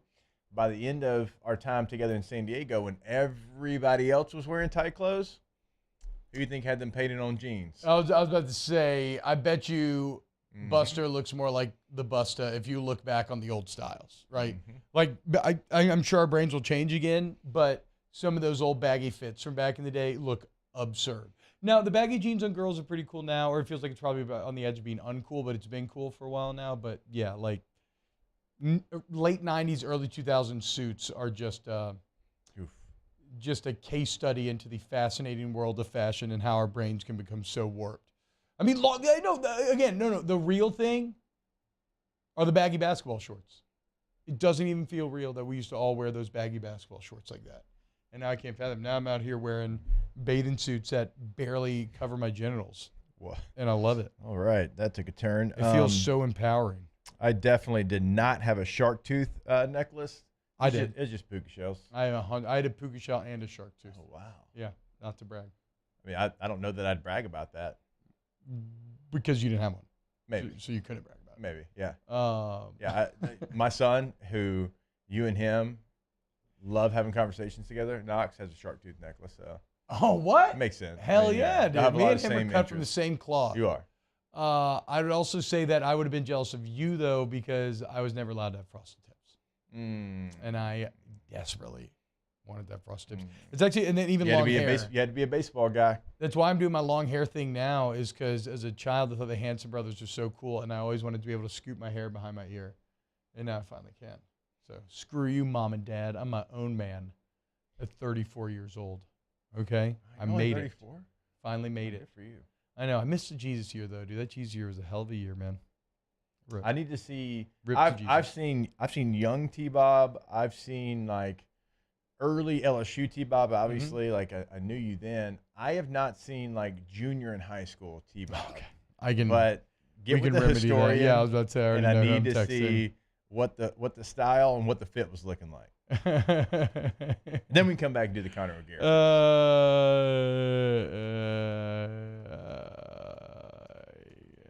All right, perfect. When we get back, let's talk about Conor O'Gara, and then we'll get you those pictures too, which I know you're all waiting for. More OTB coming up. Off the Bench with Hester and T-Bob. ESPN Baton Rouge, New Orleans, Alexandria, and 1130 The Tiger. Look at this. Donuts on the second floor if anybody wants a couple. Heck yeah. Oh, Mario's so mad he's not here right now. Go get yourself a couple of donuts. You may have to visit the bathroom afterwards, though. And if you clog up the toilet at work, that's a bad feeling. Ooh, that'd be a bad feeling. Bad feeling. But I have an answer for your problems. And it's centralplumbing.org. 925-8552, centralplumbing.org. Because I don't care. It's not just residential. It's not. Commercially. You have an office building, you need all your plumbing needs met, they're there for you, and they've been doing it for 5 decades, y'all. So when you overthink it, don't overthink it. Just call Central Plumbing. T-Bob, does it matter how big the building is? No. Doesn't matter? No. So, just like feet and hands, does not matter. That's exactly right. They've got the fleet ready to go. You'll see that on the homepage, centralplumbing.org. Doesn't matter how big your business is. Doesn't matter what you're looking to do. They can do it for you. 225-925-8552. Our listeners fire off their opinions on the jimsfirearms.net hotline at 499-1045. Keep listening for your next chance to shoot us your thoughts with the jimsfirearms.net hotline on 1045 ESPN Baton Rouge. There it is, the extra mile, on the border of expected and extraordinary for those willing to go further, like vans customized for work or play, with safety and tech to keep you connected. Supported by a 5-star sales, service, and finance team. And backed by the 1-star you know. So go the extra mile. It's never crowded because so few have what it takes to go there. Mercedes-Benz vans. Follow us on Twitter at 1045ESPN to cast your vote in the Citizens Bank and Trust Poll of the Day. Vote daily inside Off the Bench, anytime. Hunt Palmer. And after further review, Citizens Bank and Trust brings you the Poll of the Day via Twitter at 1045ESPN. Hey, what's up, y'all? It's that time again. It's heating up. Your boat's getting ready to come out and spend all summer on the water. It's time to take your boat to the next level with front-to-back boat service, where if you want an incredible custom speaker install, it's going to blow people away in the water, that's there for you. You want an HD sonar where you can see the fish under the water before you cast, beat all your friends, that's there for you at front-to-back boat service. So don't put it off. We got the parts in right now. Get them now before they go back on back order. Front-to-back boat service. Hello, Samantha, dear, I hope you're feeling fine. And it won't be long until I'm with you all the time. But until then, I spend my money up right down on my last dime. Call in Baton Rouge.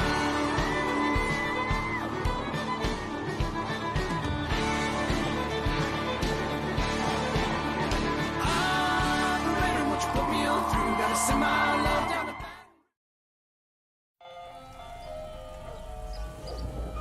Hey there, little buddy. What's the matter? What's the matter? My windows, siding, and my door. That's what's the matter. Relief Windows can fix all of that. I got you. Pop, pop. What's up? Oh my gosh, look! Curb appeal. That's a good-looking neighborhood. ReliefWindows.com. Gulf Coast Office Products is a nationally recognized Savin office equipment dealer based right here in Louisiana. Over 100 employees strong, Gulf Coast has the boots on the ground to support all vertical markets, from education, engineering, legal, and finance. With the latest in office technology, from desktop to production segment units, Gulf Coast and Savin have the perfect fit for you. Call 225-756-2644. That's 756-2644 for Gulf Coast Office Products. Electricity is all around us, and our families depend on it. Every day is sparked by the It's Hunt. Join me for a Friday edition of the Hunt Palmer Show, presented by Cork's Cajun Fried Fish and Shrimp, recapping LSU and Georgia in the SEC openers. Where do the Tigers stand in the NCAA picture? Hunt Palmer Show, 1 to 3 Friday, 104.5 ESPN Baton Rouge. Thank you for rain, thank you for joy, thank you for pain. It's a beautiful day, it's a beautiful day. I, Prince, Lord, I want to thank you for this blessing. Give thanks to my family, they're the reason that I ain't been stressing. Cause it's a beautiful day, it's a beautiful day.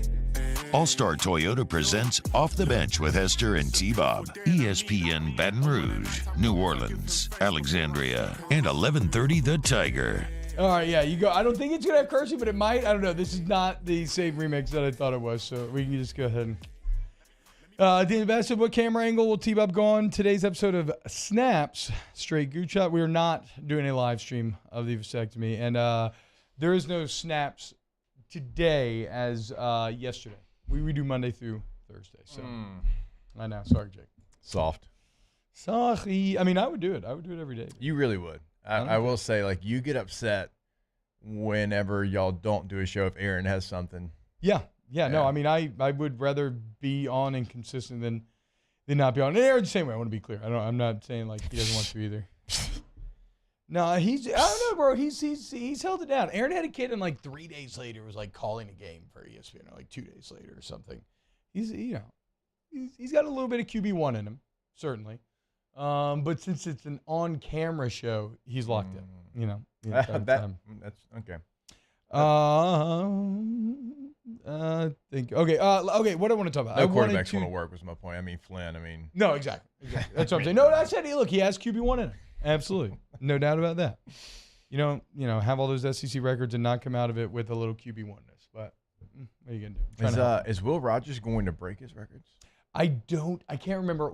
Some are threatened, but others are not really that threatened anymore. I can't remember. And plus, in a post Mike Leach era, who knows what ends up happening there. You want to know what's pretty freaking wild to think about?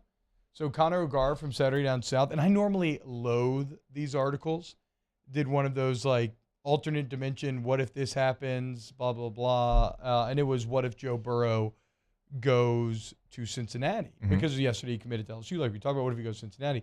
And again, I normally hate these articles because like the butterfly effect dictates that, anything can happen, right? Like you can play, like it's infinite. But I think there are some cases or things that you love so deeply that it does become interesting. And 2019 would probably be one of those things. And it was pretty cool, Jake. But the thing that I can't escape, where I would actually start the biggest maybe what if because of this, is I think, coming off of the Troy loss and everything, even though Joe Burrow wasn't statistically overwhelming in 2018, he was clutch. I kind of think if he had not been there, that there was a pretty good chance that Ed Orgeron gets fired, which means you would have Joe Alleva leading another coaching search. And you have Brian Kelly and Notre Dame just making the playoff. Take them off the table. I doubt Joe Alleva could have attracted someone like James Franklin to come in. And then so Connor goes into some of the potential names, and tell me this doesn't give you the heebie-jeebies a little bit. Mike Gundy, Dana Holgerson, Mel Tucker, Manny Diaz, Scott Satterfield, maybe like Jimbo Fisher. I mean, it could have been really, really bad. Did you say Sonny Dykes? I said... You said Sonny D. Is that who you're talking I was going about? to say Sonny Diaz. But I meant Manny Diaz. Okay, because like Sonny would have been the only one on that list that I would have been like, maybe... oof. Yeah, like maybe Dave Aranda, but they would have gone in-house after going in-house with that Orgeron. Right. But either way, like, yes, he brought you a national championship, all these incredible things, but also in a weird way, that Joe Burrow commitment, butterfly effect, led to Brian Kelly at LSU. All I know is I did not want Joe Alleva doing another major hire, and it all worked out to where Woodward ended up being the one. But think about that. How crazy is that? I mean, there's just literally no telling like what it could have been or would have been.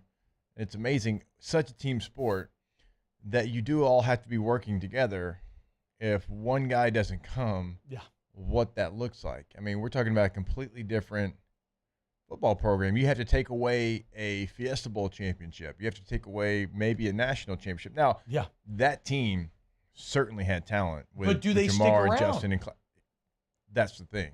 Yeah. I mean, do they stick around, and are they able to reach their max potential? Because we've seen great receivers here that didn't have a quarterback or a system that could get them the ball, and then they go to the NFL and they're better players in the NFL than they were here. Yeah, and that probably would have been their fate. They would have been like Russell Shepard or, even like Terrence Tolliver maybe, or, Rube did well, but even Ruben, like if you had put Ruben in that 2019 offense, Ruben Randall, like you would have had crazy numbers. So, yeah, I feel like they would have been neutered. Like so many other offensive weapons for LSU. Like are Jamar Chase, Justin Jefferson? Is Jamar Chase top 10 pick? Probably not. Is Justin Jefferson a first rounder? Almost assuredly not. Clyde Edwards-Helaire? Almost assuredly not. Hell, Jake, for Joe Burrow, if he goes to Cincinnati, Cincinnati's probably really good. And they win games. He doesn't get a natty. He doesn't get a Heisman. He doesn't become the first overall pick. It is truly all the stars aligned. And we knew it. And we knew it at the time. We said it was a perfect storm of good. But exercises like these 5 years later really kind of show that. I mean, how about this? You likely have Clemson ending up with another national title. You potentially have Alabama ending up with another one. And who knows, maybe you even have Georgia, right? The Georgia team against that Alabama team. I think Alabama maybe Georgia wins. in the SEC championship game that year. So I'm saying, so what if it was Georgia-Bama? Bama doesn't have Tua at the time. Does Georgia win that game? And and here's the real crazy thing Connor points out, if Georgia doesn't win, or Georgia does win that game, does Kirby ever update the offense like he needs to, which has led to this recent overwhelming spate of success? Because that was when he fired Cooley and went and got Monken. Yeah. Because he was like, we got to keep up. We're falling behind. So it is, I hate these things normally because the possibilities are endless, but I thought this one was pretty astounding. No, and thank goodness the Burrows had a tie in Bill Bush on the LSU staff. Hell yeah, dude. That got him to campus and had a relationship there because, like, that was the piece. Now, Coach O did a really nice job of having all those pieces ready to go with all the players that we're talking about, certainly. But that Joe was the key that unlocked a lot of things. And then you had obviously Insminger and Brady and how that worked out. So it's different, a lot of different parts, but obviously the main part, the engine, was Joe Burrow. I mean, and think about that. And think about that. So you never get Joe Brady. And maybe importantly there, Jake, you never realize that you can have offensive success at LSU.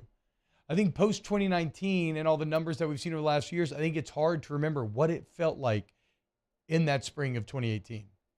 You were still awful at quarterback, and you had been awful for closing in on a decade. So that would have been Miles. It would have been You had a redshirt freshman Miles. Lowell Narcisse was there, and then Justin McMillan was like the four-year senior. He actually, O'Gara had a tweet in the article where McMillan had some along the lines of like, it's my time, been here too long, don't toy with me, something along those lines. And that was the day that they were hosting Joe Burrow on his official. When he ended up going to Tulane and playing well, yeah. No, McMillan was a good quarterback. But, as we're seeing now, it's just not kind of wild. I mean, Narcisse bounced around. Miles had a couple of games and had a freak injury, never really got to play, and so that's a very interesting quarterback room. Sorry, I just got those high school pictures that you sent me.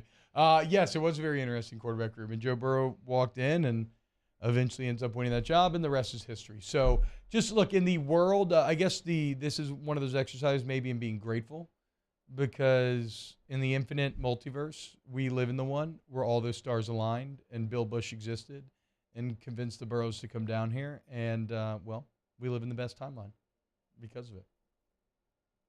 Yeah, we'll never know any different, is a great feeling to have. It's a good feeling.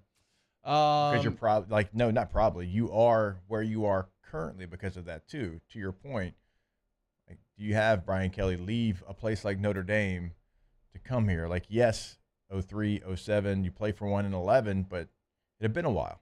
Yeah. It had been a while. So, Brian 19 lets you know, you can win a championship there. Yeah, you're like not even that attractive to Brian Kelly at that point. Ooh, crazy to think about. Also, maybe I wonder what alternate universe T-Bob's like. He probably has abs, though, because he never did Song of Purple and Gold, so never allowed himself to get really fat and never cut his hair and beard for a year for superstitious reasons. But he never got celebrated that night either. So, yeah. Abs are a small sacrifice to get a national championship, right? What year? Yeah, okay. So we started doing this together, what? Multiversal math. February of 21, right? Yes. Okay. I believe so. I must say, you didn't have long hair and a beard. Well, you had a beard. No, go look at pictures from the 19 run. I had long hair and an insane beard. Looked very weird. It used to make people so unsettled seeing me on the street. All right, when we get back, let's talk to Todd Walker, the LSU baseball team. Keep it locked here on OTB. Off the Bench with Hester and T-Bob. Go to allstartoyota.batonrouge.com, All-Star Toyota of BatonRouge.com for all your, I almost said for all your AC heating. Well, I mean, look, your car does have AC and heat and electrical stuff. And if anything goes wrong, whether you buy new or a Toyota certified used vehicle, you have that excellent Toyota Care warranty, which means you just bring it in to Tommy Wagasback and the excellent service department over there, and they get you right. They send you text updates throughout. Don't go ahead without you giving confirmation or anything. They'll actually drop you off at home and then pick you back up to get your car. How's that for customer service, okay? And that's representative of what you get top to bottom every step of the process when you work with All-Star Toyota of Baton Rouge. Yeah, go to the website right now and you can check out the rentals, because you probably have that vacation we've been talking about coming up. Maybe you want the Sienna minivan. Maybe you want the Sequoia, that full-size SUV, to have enough space for everyone. Rent it today at allstartoyota.batonrouge.com. In times of need, get a full list of phone numbers, websites, and other important emergency information on the Demco Stormwatch page at 1045ESPN.com. $0 over MSRP at Corval Toyota in Opelousas. That's right, don't pay over MSRP. There's no markups, no games. So come on down to Happy Town. That's Corval Toyota in Opelousas, Happy Town, USA.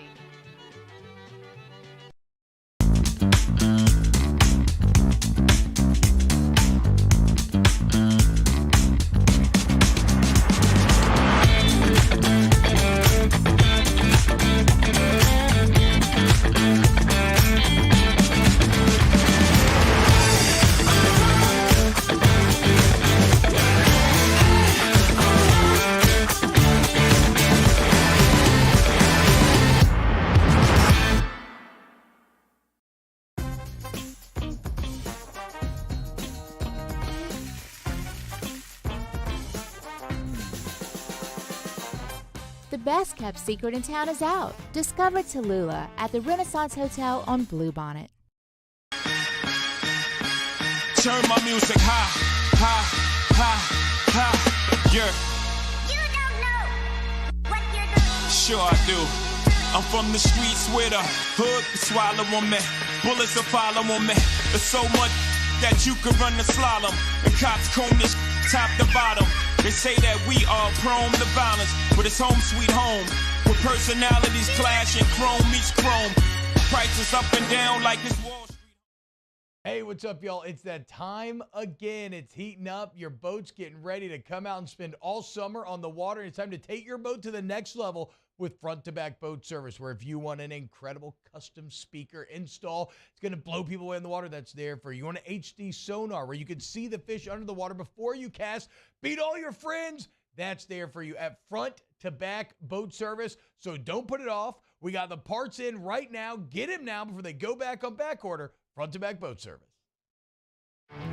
There it is, the extra mile, on the border of expected and extraordinary, for those willing to go further, like vans customized for work or play, with safety and tech to keep you connected, supported by a 5-star sales, service, and finance team, and backed by the 1-star you know. So go the extra mile. It's never crowded, because so few have what it takes to go there. Mercedes-Benz Vans. When is a taco more than just a taco? When it's Government Taco. Voted best tacos 3 years in a row by 225 Magazine, Government Taco puts the most delicious spin on tacos the capital area has ever seen. With creative combinations like the Magna Carrot, the Filibuster, or the Steak of the Union. Plus perfect tortilla chips paired with the best salsa and queso you've ever had. And happy hour every day from 3 to 6. Matt Moscona inviting you to join us for Friday's AFR, presented by Don Juan Cigar Bar. Recapping Game 1 of LSU, Georgia. Previewing the weekend. Terrio's here for the Riot Radio Hours. It's AFR 3 to 6, 104.5 ESPN Baton Rouge.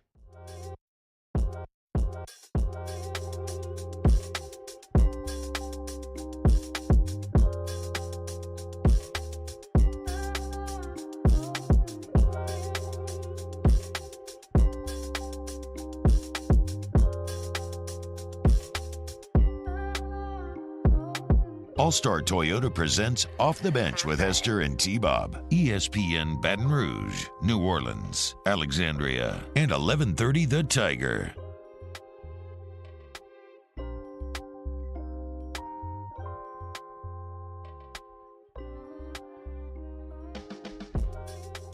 Yo, what's happening, y'all? Welcome back to OTB.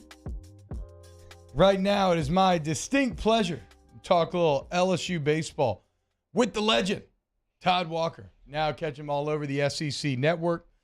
Talking baseball all the time, giving you incredible insight. Todd, what's going on, man? Thank you so much for waking up with us today. You're welcome. How's it going over there? It's going well. T-Bob is currently, Todd, putting an office chair together while we're on air because, you know, he's a little anxious about a procedure he's got coming up later today. So, you know, just a normal Friday here on OTB. Getting a vasectomy after the show today, Todd. He's on some Red Bull right now. I love it. Yeah, I'm manic right now. I'm getting a vasectomy. I'm terrified. I'm trying to keep my mind off it. You know, it is what it is, dude. So here's the deal, though. During this weekend, I'm going to be posted up, not doing much of anything except for watching baseball. And Todd, I got to say, last night, I went through all the emotions. I was ready to clear the season dead. This team sucked. Everything sucked. The world was bleak. And then, hey, next thing you know, couple big hits. Thatcher Herd steps up, and life is good once again. Give me an overall health check in your mind of where this LSU baseball team stands right now. Well, welcome to the world of baseball in my life, man. Especially if you play it, T-Bob. Come on now. I mean, you know, you go for 0 for 20, you're about ready to hang yourself. But I think that what you understand about the game is that you are going to go through some peaks and valleys. And there was no way that LSU was going to run through this entire season, number one in the country, and everything going perfect. Yeah. When we know that they lost 2 of their best arms out of the bullpen, Garrett Edwards and Chase Shores. They don't have a dominant arm in the bullpen, and you see desperately them trying to get Thatcher Herd going. And I was so impressed last night, number one, that they left him in there. But Yep. number two, that he did what he did. So he gives up 2 home runs, including the game tire in the ninth, and he's stuck in there with the year that he's had, and he goes 5 innings, and he showed them something. Yep. And they need Herd down this stretch, or they're not going to be able to do any good. I mean, they got Paul Skeens who goes 6+ innings every start he makes, and it's usually 8-0 when he comes out. He struck out 13, and they win that game. Then Ty Floyd comes in. He's only went through the 6th in 3 of the 11 starts that he's made. So for 8 starts, the bullpen has to pick up 4 or 5 innings, and with the injuries that I just told you about, it's been difficult. And they don't have a Sunday guy. And so you got 9 innings there for the bullpen. So that I think that LSU is going to be fine through a regional and through the SEC tournament next week. Yeah. But the Super is what you're looking at, and heaven forbid they get locked in a game like last night in the Super Regional with Paul Skeens on the line and lose that game in a Super. Then what do you got? Yeah. So Yeah. I'm sorry. Finish your thought, Todd. My bad. That's on me. No, I'm just saying, that's what you're looking at for a Super Regional is Paul Skeens has to win his game. Yeah. If he doesn't, then they're in trouble. I mean, even last night, I think that was where a lot of the pain was kind of stemming from, right? Because you need to win the series this weekend to guarantee you the host site and double bye and all that stuff. And I was like, you can't waste Skeens. If you waste Skeens, you're dead. You're dead in the water. Todd, let's talk a little good here, and that is Paul Skeens. Could you have hit Paul Skeens when you were in college? Well, of course, I would like to think that I could. We faced guys like that. Florida had some big-time arms. Florida had a guy named John Burke, almost identical to Skeens. Now, the radar guns back then, if he threw 95, that was equivalent to 100 now. Yeah. So John Burke from Florida threw 95, and big kid, and had to wipe out slider, and could mix up pitches and throw the slider in hitters count. Same guy, and he was tough. Very difficult, especially if the wind's blowing in or you got bad conditions. But the way to attack Skeens is just to go early. I mean, back then we didn't have video, so I'd look at the stat sheet, and if they had more strikeouts than innings pitched, they were a strikeout pitcher for a reason. Don't get the 2 strikes. So I was dumb, but I wasn't that dumb. I knew that I had to attack the zone early, and if he throws a fastball over there, you just can't miss it. One of the first 2 or 3 pitches. We're sitting there, we're talking pitchers for LSU, and obviously, Paul Skeens is somebody that gets it done every single time he goes out there. And Ty Floyd has certainly had moments where he's gotten it done, and Thatcher Herd gets it done last night. But you're starting to wonder, will they have enough guys to be able to get it done? Now, you've got Javen Coleman, who is going to start Game 3 of this series. He started Game 3 against Mississippi State, and he was good, but he's coming off Tommy John surgery, so they're trying to extend him every single time. Is that enough? That's going to be is that enough? Can you get what you have with Skeens, with Floyd, and Coleman maybe giving you 4 innings in a Game 3 situation? Is that enough to get to where you want to go? We're about to see, but we got a pretty good sample size right now. Now, clearly, as we go along here and into a Super like I'm talking, somebody can step up and just dominate. They haven't yet, but they can. And see what the problem is right there is that you're pulling out of the bullpen to start guys, and it just depletes the bullpen that much more. And I think Davin Coleman's good, and I think he can give them some length. He's not going to strike out 15 guys, but, I mean, he can give you some length, and that's what they need. Again, in a Super Regional, if Paul Skeens goes 7 or 8 and Ty Floyd goes 7 or 8, then I think they can win it. But it puts a lot of pressure on the starting pitchers to give you some length. So a guy like Christian Little, who we've seen it, a little flashes here. There's probably been more bad than good. You, in this situation, you have to hope that because he has the stuff, you're just hoping in a situation like this, to your point, that in a Super Regional, he has his stuff on that day. Man, on paper coming into the season, they had Christian Little coming over from Vanderbilt. They had Thatcher Herd coming down. They had Paul Skeens. I mean, they were loaded on paper, before this season started. Christian Little was the guy. I was like, wow. I mean, that's a pretty legit third starter if even starts. I thought Thatcher Herd would be, number 2. Yeah. And, you had Ty Floyd mixed in there. So I didn't know. And with Christian Little, I saw him at 16 years old in the SEC tournament a few years ago just dominate.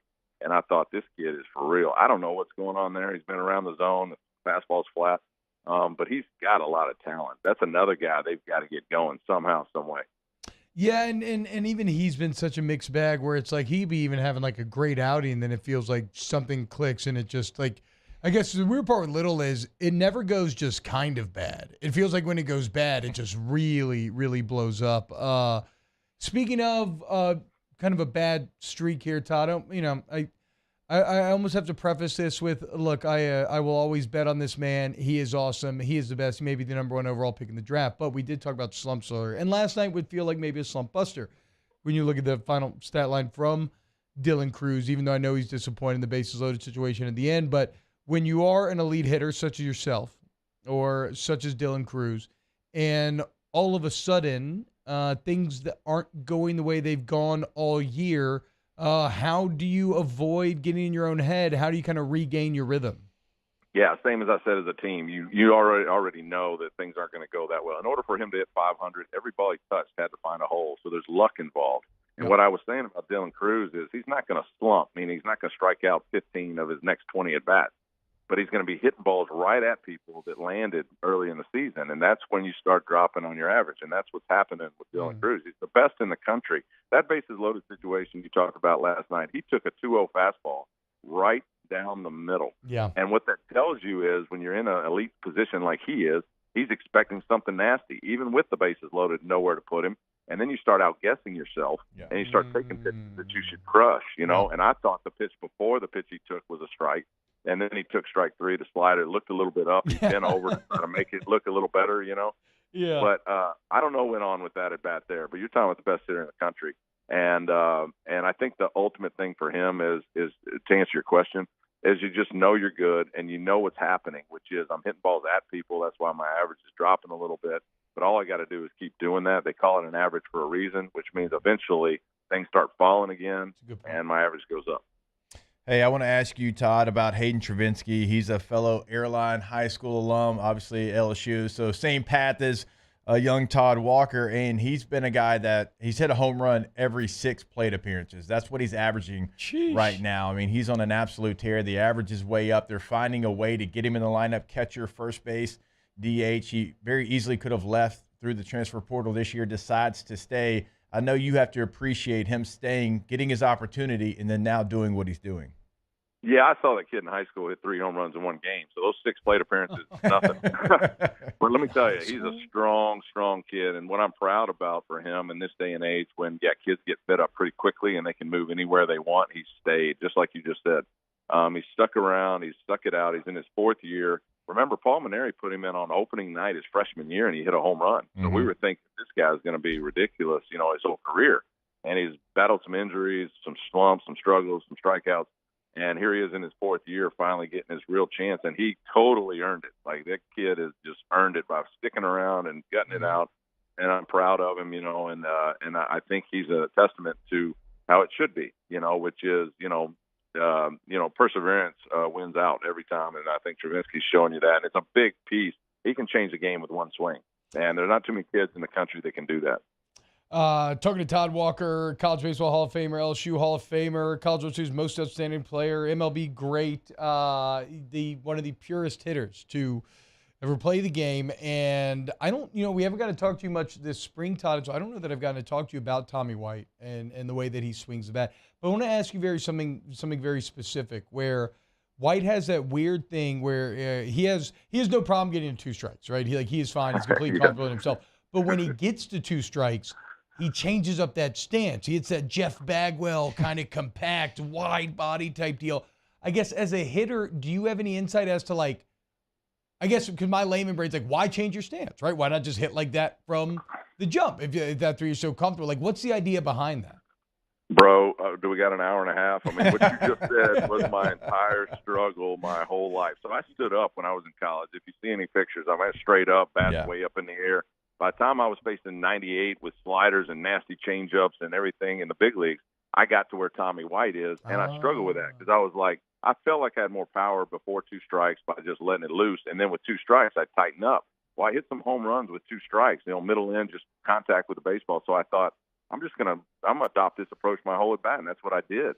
And so I think Tommy White is so good because he's got the ability to load up, but also not stride forward and keep his eyes still. And it's a very unique timing type of deal. Now, clearly, he's strong, and so he can get away with a lot. But I like his approach, man. I mean, he's so quiet, straight to the ball, and a strong move to the baseball. Yeah, and he bends that back leg. We were pointing that out in the studio last night, about 8 of us sitting around. So watch Tommy White right here. He gets that back leg bent down, so he gets down and dirty with the zone. And, the two-strike approach is choke up, spread out, expand the zone. Don't let that umpire call you on strike 3 and let it rip. Don't take strike 3 either. And he does all those things. And I like that approach. I mean, the main thing is keeping his eyes still. And if you do that, you're going to be consistent. It's like a disciplined, violent swing, which you typically, Todd, don't get the combination of those two things. Controlled chaos. That's what we call it. It's exactly right. Hell yeah, man. Todd, what do you think happens? Although, I mean, look, this is anything could happen, obviously, with how this team has gone, how this conference is. But what do you think happens this next couple of days? You think LSU gets one of the two? Well, they're facing a guy named Charlie Goldstein, who's been good for Georgia today, and then they're facing Liam Sullivan. Oh, they switched it up. Okay. Well, I don't know. Maybe it's the other way around. Maybe Sullivan goes today and Goldstein tomorrow. They're both good, is my point. Yep. And definitely better than what, Georgia used 7 pitchers last night. So they were basically just throwing you the kitchen sink, and they were in it, which is kind of scary. The thing what happened to Alabama a few weeks ago, T-Bob, which is crazy to me, is you can't predict any. I played 1,000 baseball games. I'm involved with probably 10,000. I can never tell you who's going to win what. Yeah. Like if Randy Johnson was on the mound, they probably got an advantage in Arizona at home. Fair. But I still couldn't tell you for certainty that they could beat us, Yeah. And so I don't know how this is going to turn out, but LSU certainly needs to lock up that top 8 national seed, because then you're at home through the regional and the super regional, and that's a massive, massive deal. So being in the top 8 is huge. I think LSU needs to get all the wins they can, at least one more here in Georgia, and then have a good showing next week, which they're in position because they don't have to play day 1. They got the double elimination portion. I don't think Skeens has to throw the first night, and they can kind of cruise through next week. And they don't have to win it, but a couple wins next week ought to do it. Okay, wait, so real quick, because, Todd, that's something I wasn't sure on how the tiebreaker worked if South Carolina and LSU ended up tied. Did last night's win guarantee the double bye? Yeah, I think they're top 4 in double bye next week. Yeah, I think we had them as 4 as of last night. Now, clearly, 2 more wins could change that as well. Yeah. But that's a big deal for the SEC tournament, because you don't want to play day 1, and the stinger would be if you were the 5th seed, because then you have to play day 1, and you got to. But winning the SEC tournament's not the end of the world. It's a nice resume, thing. But I think you just need a couple wins there, and you could apply that to most teams. Yeah. Whether they're in a position to just host a regional as a top 16, or whether they're trying to get in the field of 64. Georgia's in desperate situation right now. They only got 10 wins, so they need all the wins they can get just to get in the field of 64. But I think LSU safe is a top 4 next week. I mean, to your point about baseball being weird, Georgia's at 10 wins. Arkansas's at 9 losses. 33% of Arkansas's losses coming to that Georgia team. In Athens, where they swept Arkansas. Hey, we did a deal last night on the show where I picked the top 4 with a chance to win the College World Series. 4 of the last 5 national champions have come out of the SEC, and the only one that didn't was 18 when Arkansas dropped the fly ball. Oh, dude, otherwise, it would have been all 5, and it would have been by 5 different teams. So that shows you the strength of the conference. But I left Arkansas out. You ought to see the Twitter and everything else going on there. And I did what I thought. Arkansas has a couple nice starters. Yeah. They've lost some offense, and I don't know how they're getting it done. I mean, if you go look at the stat sheet on Arkansas and tell me how they got 20 wins in the conference right now. It's unbelievable. Yeah. But Dave Van Horn finds a way, man. He's crazy. And they're playing well. Todd Walker, college baseball legend, MLB great, now on the SEC Network, does incredible work. Catch him almost nightly there. Todd, thank you so much, man. Anytime, guys. We'll see you. Thanks, Todd. The legend. Also a pilot now, by the way, because why not? Just casually on the side? He's a pilot. These guys, man. Learn how These to guys. fly. It's like somebody asked Kirby Smart how much longer he work. He said 20, 30, 40 years. Get the hell out of it. Be normal, Kirby. Just chill. Work 5 more years and then go retire. Yeah, okay? chill, How about man. that? Be like a normal person. More OTB. Closing hour 2 next. Off the Bench with Hester and T-Bob.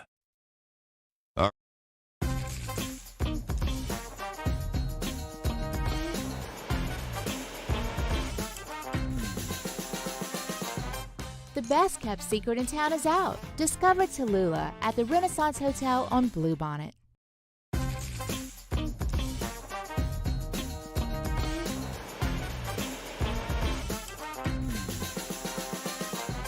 The best kept secret in town is out. Discover Tallulah at the Renaissance Hotel on Bluebonnet.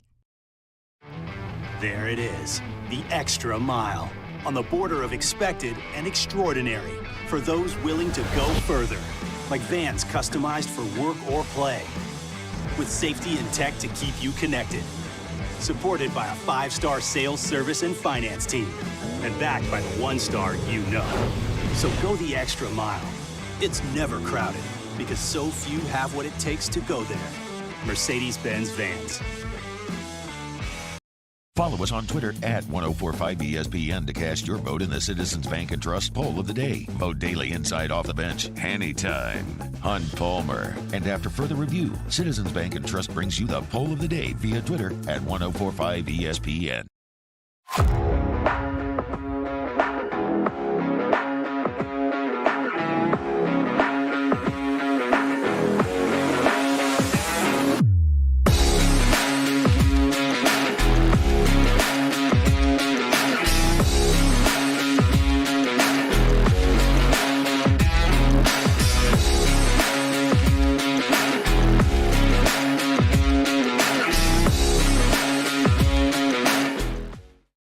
Gulf Coast Office Products is a nationally recognized Savin office equipment dealer based right here in Louisiana. Over 100 employees strong, Gulf Coast has the boots on the ground to support all vertical markets, from education, engineering, legal, and finance. With the latest in office technology, from desktop to production segment units, Gulf Coast and Savin have the perfect fit for you.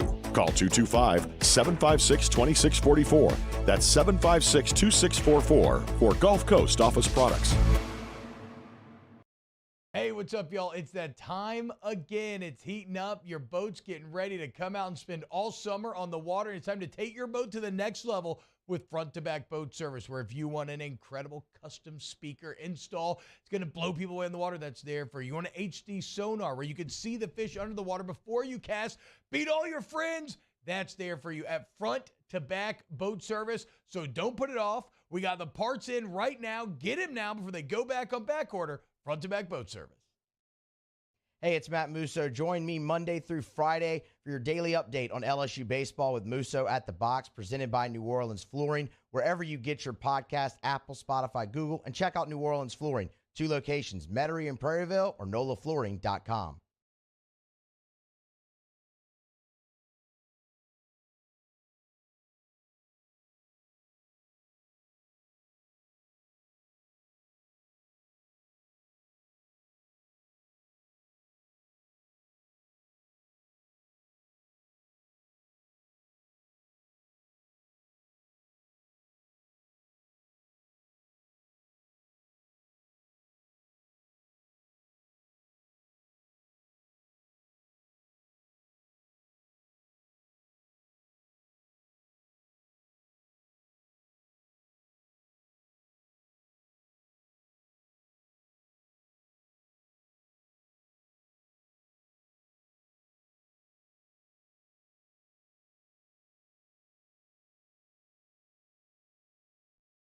Friday, lock of the week. Join me, Jimmy Ott and Charles Hannegriff, live from Rufino. Special time, 10 a.m. to noon on Fridays, lock of the week. Game time presented by Bet Rivers from Rufino's on 104.5 ESPN Baton Rouge.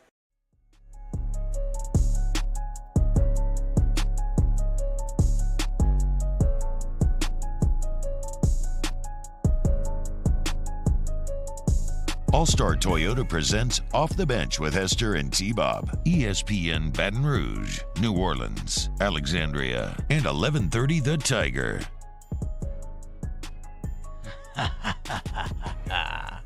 Welcome back. I mean, this is some spooky spooky music. Yeah. Something here. Yeah. I feel like I'm about to go do a B&E. Like a murder. That's a breaking and entering for those Yeah. that don't know Mario's language. Oh, yeah. Like this doctor's about to B&E my nuts. Okay. Well, not that I don't Quite like literally. it. I know. Quite literally. Not that I don't love the spooky vibes, but and also not that I don't listen to you guys all the time Wow, if I'm pathetic. listening to the radio. Mhm. But I was listening to the Breakfast Jam this morning, rolling in, because they do like remixes and stuff, which is fun on Friday. Who's the Breakfast Jam? It's 107.9. Don't listen to them. Listen to us. Wow. But anyways, they were playing this remix to Your Love. Do we need to You know, fight the Breakfast Jam? I don't give a damn DJ about what you're Digital? talking about. I want We're to not fight. gonna fight DJ Digital. Does DJ Digital sound like someone you'd want to like fight? Yeah, absolutely. It sounds like the generic. Yes, 100%. I want to fight So good. DJ Digital. He's so good. And it the sounds worst like part- an AI program that's supposed to replace morning radio hosts. Shout out DJ Digital. The the worst part about it is that he's doing these remixes. So Oh, that's then cool. I hear something Okay, and I'm that's actually like, cool. oh, I want to take that and use it in my class or whatever, and I can't. Is he because it's local? Just his. They're out of Lafayette. Okay. Yeah, so they're fine. Okay, We're shout out fine. then. Yeah, Shout do look. out. I thought it was maybe some national guy coming in and seeing our thunder, and also doing your own remix. That is, like you said, Your objectively Love cool. remix was In the outfield? Yeah, it was popping off this All morning. right, DJ Digital, what's up, dude? It's cool. We can What's up? coexist. It's all good. Just maybe don't hit such fire remixes in the morning. Or send them It's only to on Fridays. us. It's only on Fridays. Okay, good. Send them to us so we can use them and give you credit. Yes. We both win. Wait till after. Yes. Give us the thing that people listen to your show for so that we can play it on our show and steal as many people as we can. That's a good plan, Jake. Hey, look. What is that? Oh! I pretty much only own this shirt for you. Hell yes. Old too. school. The original Trinity. OTB coming up. There's a good chance. Off the bench with Hester and T-Bob. Hello, Samantha, dear, I hope you're feeling fine. And it won't be long until I'm with you all the time. But until then, I spend my money up right down on my last dime. Come on, live Baton Rouge.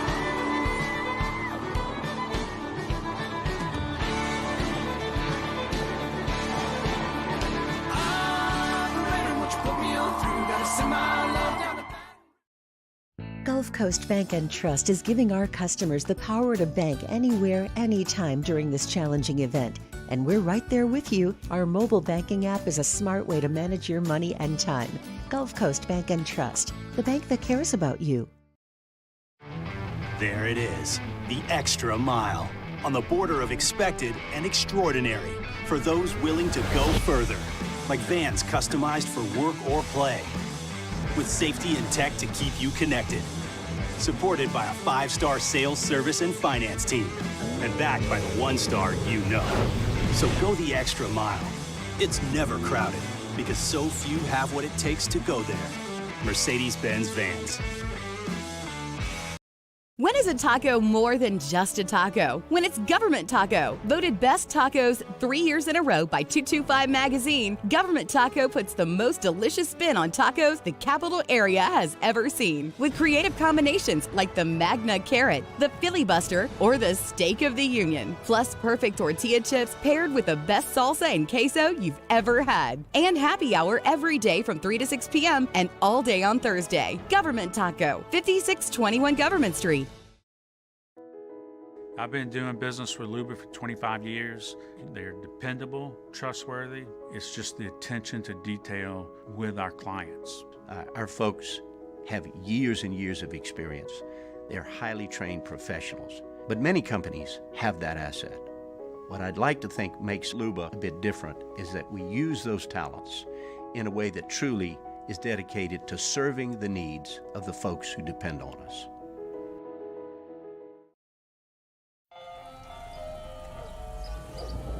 Hey there, little buddy. What's the matter?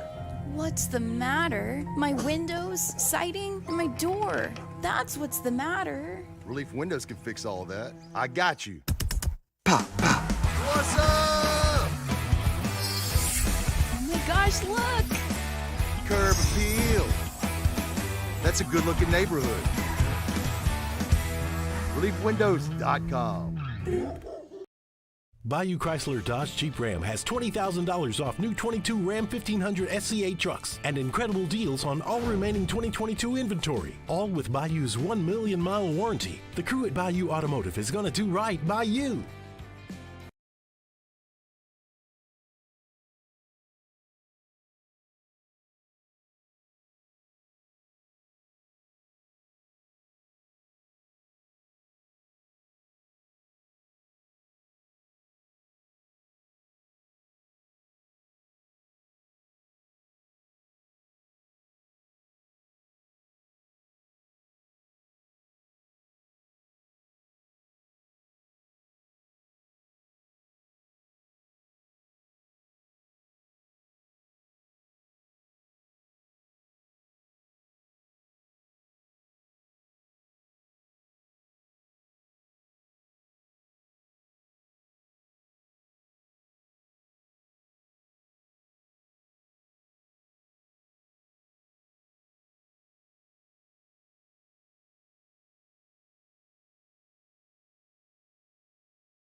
Here we go.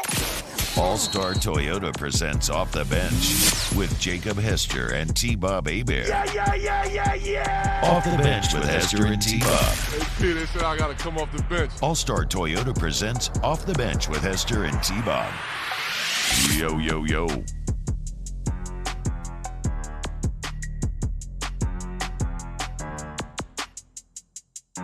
Not a sinking semen after this weekend. Still early, you know? It's just so early. Actually. The whole last segment, I thought it was 9 a.m. already. And No. that really caught me off guard. Nice. Somebody just sent me a picture of my grandpa that I've never seen before from the Salafush Quarterback Club back in 2016. Hell yeah. It's awesome, man. That's so funny. Do you remember that story I told you? And I can't remember his name. I wish I could give him a shout out. But when I was in Sedona last year, we were like at the resort, like in the pool, just after the day of hiking or whatever, and drinking margaritas. Arizona. Okay. Drinking margaritas. There's this like couple that's in the pool. We used to start talking to them. We realized that they are from Louisiana. Hell yeah. He went to high school with your dad. He was good friends with your dad. Salafush? Yeah. What was his name? You know? I can't remember. He was so nice. They were lovely. They used to have one guy they called Spaghetti Bender. He told me another guy. There was another weird nickname. There's a lot of them. Yeah, and but he was a very nice guy. It wasn't like T-Van or anything, was it? No. They had this guy they nicknamed Spaghetti Bender, which it's the weirdest etymology of a nickname I've ever heard, where he had a gut, right? He's kind of a fat guy, I guess. Uh-huh. And so if you put a piece of spaghetti on his belly, it would bend. And so they just called him Spaghetti Bender, which I don't know how you arrived there at that point. That is some high school nickname and stuff if I've ever heard it. 100%. Some cut off Louisiana in the late 70s high school nickname and stuff for sure. Rivs, you want to do any sort of I don't know, victory lap or anything? I mean, I'd honestly. Are you happy with how last weekend played out? 100%. Saving Chris Lamonis' job. You're welcome. See, that was really what we wanted to do. I think his job was already saved. That's fine, sure, whatever. But now for sure. Now got a win last night. Really did it. Yeah, good. Congrats. Okay. Yeah, we did. Mission accomplished, boys. We kept Lamonis employed. Good job, guys. To be clear, I was not trying to come into that weekend with any sort of like. I know. You know, we got run ruled that first night. I was like, here we are. You know. Second night, I did watch the game. That was very enjoyable, and I was fine with just there. I was like, okay, we got that win. Now I can at least be like, you didn't get the sweep. Right. The next day, I check in on I'm like doing stuff during the day. I check in on the game. We are losing by so much. 13-4. It's just wild. So I'm like, okay, well, we did the one thing. That's great. And then you send me the text message, and you're like, I think it said F you or something. I don't know. And I was like, I think you did. What's the deal? I like immediately was like, there's no way. And I opened up Twitter, and I was like, how about that? I remember when it was 13-4, we were doing the same thing where we were all like clapping each other on the back. We're like, hey, at least we got the series win. Yeah, for sure. Last night sucked, but at least we got the series win. win. And I was doing the opposite. I was like, you know what? We lost the series, but we got last night. No matter who you're playing, 13-4, you're like, oh, yeah, we're good. Close the door. No matter how bad your bullpen is, 13-4. What inning was it at 13-4? Like 6 or 7 or something. No, was it 4 or 5? Yeah, it was maybe 6. It wasn't the third. 7. No, yeah, it was 5th or 6th, I believe. Yeah, I mean, I'd taken the boys. It was Mother's Day, so I'm like, hey, let me let Katie it relax here. What an incredible Mother's Day gift from the Bulldogs. They knew it was up. Why didn't you go to the game? You should have gone to the game, damn it. Well, we actually talked about it, and then there was stuff, and then it was Mother's Day, and I don't know. Yeah. No, I know. For Mother's Day, I definitely lost. didn't want to sit in Alex's box and watch us lose. Hell no, dude. But yeah, no, that was exciting. And then last night, A&M. I don't mathematically know where we are. So you have 9 wins. Georgia and Mizzou both have 10 wins. So you still have. I knew we were 2 behind going into the weekend. Right. Yeah. But I knew it depended on like Missouri and like a couple other things. Did Missouri things. get rained out last night? I think they did. I have no idea. I think they got rained out last night. But Georgia obviously lost. Yeah. And so if you find a way to get another victory, and then Georgia loses the rest of the games to LSU, we can go to cool. Go to the SEC tournament. we can lose in the first round. It'll be good. It'll be good. Tennessee, South Carolina was postponed, and Missouri, Auburn was postponed. Okay. Last night. Well, so I guess we'll kind of see more. But I don't think it's going to happen, but you can't make it to the postseason without getting to the SEC tournament. So I mean, damn, Arkansas beat Vandy 8-2. Did you know that? Vanderbilt's on slide, coach. Yeah, I guess they big are. slide. 17 and 12 all of a sudden. Yeah. 17 and 11, excuse me. They've had a rough 3 weeks. Yeah. So So congrats, that was cool. whatever. I mean, Screw you. whatever. Okay, like y'all are gonna be fine.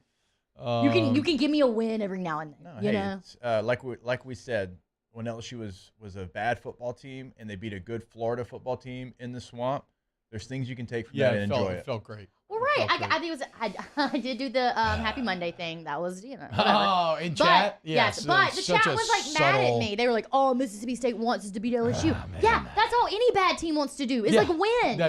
I agree. Are you, I'll mad support at me? you there. Are Like, you duh. mad at me because I'm happy?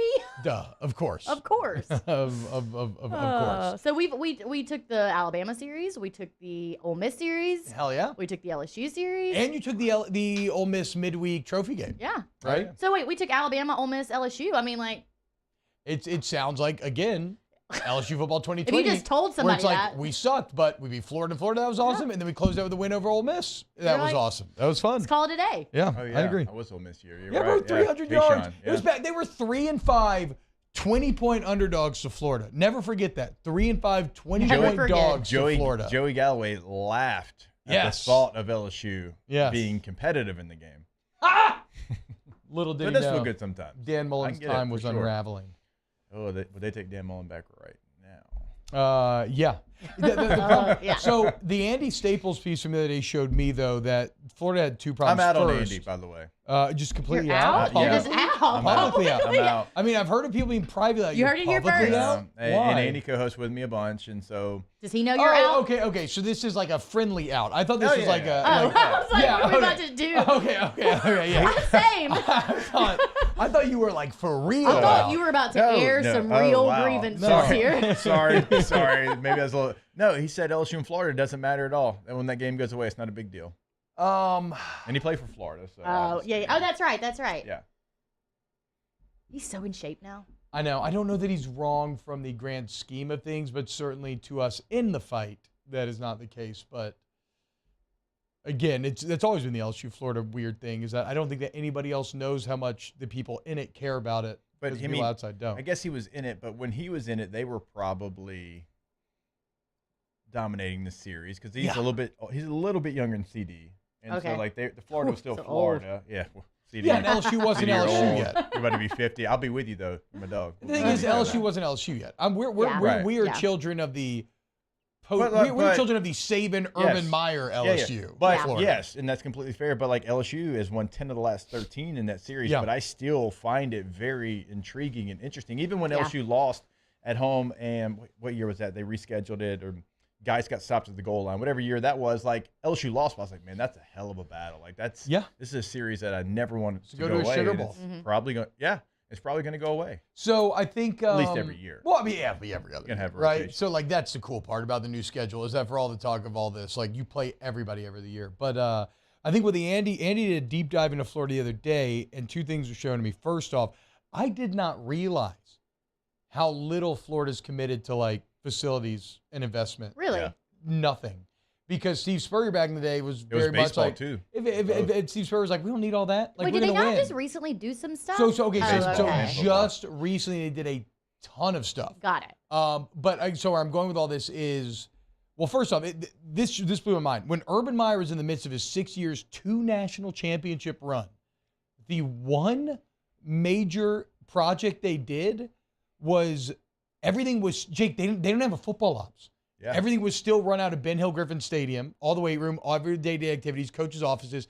The coaches didn't even have an entrance. They would enter like a little like side door and then go up an elevator. And so he was like, we at least need like an entryway. So they built essentially a little, an entry where it's got like the trophies and everything. But that was the only construction project done during the Urban Meyer era when you're winning. And I so would they think got a even little. just for recruiting, you would want maybe just like a So- cool. Certainly during those times. Yeah. Like that was the arms race. Yeah. That's where, though, to me, that's what cost them so bad. They had that false sense of confidence. Yeah.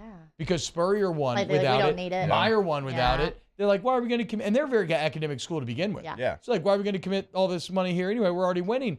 And over time, that just continuously set them behind the 8 ball, ends up kind of screwing over Mullen because Mullen hates recruiting anyway. Yeah. And so now this is why I'm offering Billy Napier a little grace, is because I think things were more bad there than I realized. But now they have the investment. They built a new like $85 million. Like now they have it. So I'm giving Napier 2 more years to see if he gets any good. They finally built buildings for baseball and football, which was overdue. But does it matter as much now? Does the buildings matter as much now? Because now it's about collectives, NIL. Yeah, I They've guess already it's true. fumbled a collective deal with Rashada, that whole situation. I don't think that the arms race for facilities matters as much. It's still a part. You need a building. You need a building. Which is Florida's part. You need a building. Like, you Yes. don't have to be Yes. Georgia, who now has the best facilities in the SEC, Right. which I hate them. But you need a building. And Florida finally has a building. So yes, I mean that You part. just need a building. Yeah, that part's fair. That part is fair. And it probably just now their building is very nice because they waited so long to get a building. It's brand new. It's just crazy to think about. Just don't know, man. Because I mean, everything out of the swamp still. It does. But this isn't even like slander of Billy. Like I think Billy Napier is a hell of a football coach. It just feels like that program just doesn't have anything going for it right now. I mean, their Vegas win total 5.5. Yeah. Like when's the last time we've seen Florida have a win total that was under 7? That's what I'm saying. I feel like this is a long. And like right now, in like recruiting Do and you stuff. think it's they're just not- maybe like an identity thing? I feel like this is like they've been running up their debt for years, Yeah. and finally the debt collectors have come calling. Like they've been kind of skirting by. Like Mullen's always been able to make the most out of his talent, right? Yeah. He did. So they've kind of been skirting by here and there, even Mac, and it's just been this slow decline, and now it's all kind of coming to a head. Here's the thing we have to kind of look at as well, because we think of Florida because of our age, Right. of Florida and Steve Spurrier and always being good and always Yeah. scoring points and always being the cool kid. But like Nebraska was that for a lot of people, Yeah. right? Texas was that for a lot of people. Like you don't like it's not guaranteed that So you're my going. dad has this like framed photo Oops, my bad. of when we beat Florida. I don't remember which year it was, but Spurrier a just like huge But deal. like, Hell yeah. do y'all- not to derail this, but that made me think of this. I guess in an age before social media, where like photos and that kind of thing are just accessible to everyone. I can remember growing up, my dad, I don't remember who he would go through, but you could purchase game photos. Yeah, you get Like it probably, of stuff like that. Yeah. Like so so that picture we have framed of Spurrier during our win, like he bought that from somewhere and got it framed. Yeah, it is interesting. I mean, you can still do that online, but where would you buy it before it was online? I don't remember. Maybe like Right. the newspaper Did he had like it. did he And like, you, check write a in? box? Yeah, I don't know. But yes, but those were those years where like that was a big deal. But like Nebraska and Texas, like they haven't been good in a long time. More Nebraska than Texas, and so it's not guaranteed that you're always going to be good. Florida State finally is coming back. The U hasn't been good since the early 2000s. So like my point is like we just assume Florida at some point, yeah, they're going to be good, but it's not guaranteed. Right. Yeah, man. It's yeah, and I still kind of believe in Billy Napier, but only time will tell. With Last the year they finished resurgent FSU and 14th everything. in recruiting. This year currently they're sitting at 11. So they're not. If he breaks into the not top bad. 10, that's a dub. Yeah, I think so. If he finishes in the top 10, that is a certified dub for Napier. But the question is whether or not the fans and the AD and everything. I think the AD's on his side for at least 2 more years. I think, but only time will tell. This is a random conversation I was expecting to have. When we get back, more champagne shenanigans here and Off the Bench. OTB, OT. All-Star Toyota of Baton Rouge. All-Star Toyota of BatonRouge.com is a great resource, the website where you can explore trading in your car, selling your car. Value's very high. Right now, you can explore some of the All-Star Toyota rentals that they have where you get cheaper per-day rental prices in traditional rental companies. You can look at the great deals. Hey, it's graduation season, Jake. Recent graduates have some excellent deals there for you at All-Star Toyota of Baton Rouge. You can order your vehicle right there from the website. You can chat with sales representatives, service representatives. The point is the website is really good, but you know what's even better? What's that, T-Bob? Going in person, seeing them off an airline highway, and seeing what they can offer you. So go to All-Star Toyota, BatonRouge.com today. Yeah, you can go in, you can customize the Murdered Out Mini. Straight like up. T-Bob did. You can do the Stormtrooper look like we like. All white with black wheels. We've seen that on the road as well. Go in, customize your vehicle today. But if you're just looking to lease, that's what T-Bob and I both take advantage of. Incredibly easy process. If you're looking to rent, we've all taken advantage of that as well. Check out per-day rental prices, All-Star Toyota of BatonRouge.com. In times of need, get a full list of phone numbers, websites, and other important emergency information on the Demco Stormwatch page at 1045ESPN.com.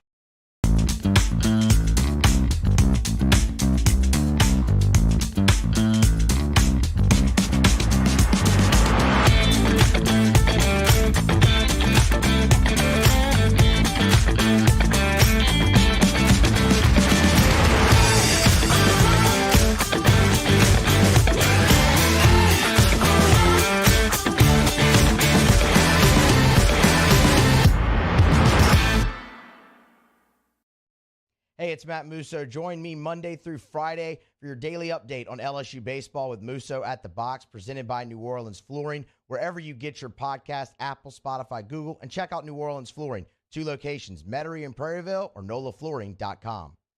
Turn my music high, high, high, high, yeah. You don't know what you're doing. Sure I do. I'm from the streets where the hood can swallow on me. Bullets will follow on me. There's so much that you could run the slalom. And cops comb this top to bottom. They say that we are prone to violence, but it's home sweet home. With personalities clashing, chrome meets chrome. Prices up and down like this Wall Street. Gulf Coast Office Products is a nationally recognized Savin office equipment dealer based right here in Louisiana. Over 100 employees strong, Gulf Coast has the boots on the ground to support all vertical markets, from education, engineering, legal, and finance. With the latest in office technology, from desktop to production segment units, Gulf Coast and Savin have the perfect fit for you. Call 225-756-2644. That's 756-2644 for Gulf Coast Office Products. Hey, what's up, y'all? It's that time again. It's heating up. Your boat's getting ready to come out and spend all summer on the water. It's time to take your boat to the next level with front-to-back boat service, where if you want an incredible custom speaker install, it's going to blow people away in the water, that's there for you. You want an HD sonar where you can see the fish under the water before you cast, beat all your friends, that's there for you at front-to-back boat service. So don't put it off. We got the parts in right now. Get them now before they go back on back order. Front-to-back boat service. There it is, the extra mile, on the border of expected and extraordinary, for those willing to go further, like vans customized for work or play, with safety and tech to keep you connected, supported by a 5-star sales, service, and finance team, and backed by the 1-star you know. So go the extra mile. It's never crowded, because so few have what it takes to go there. Mercedes-Benz Vans. All right, let's say ah.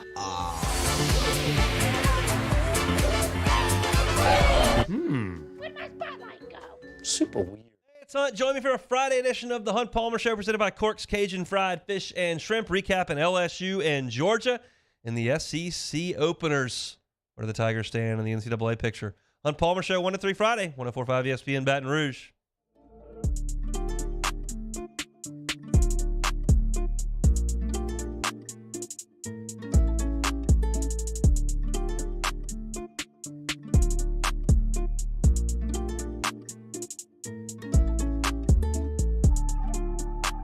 All-Star Toyota presents Off the Bench with Hester and T-Bob. ESPN Baton Rouge, New Orleans, Alexandria, and 1130 The Tiger.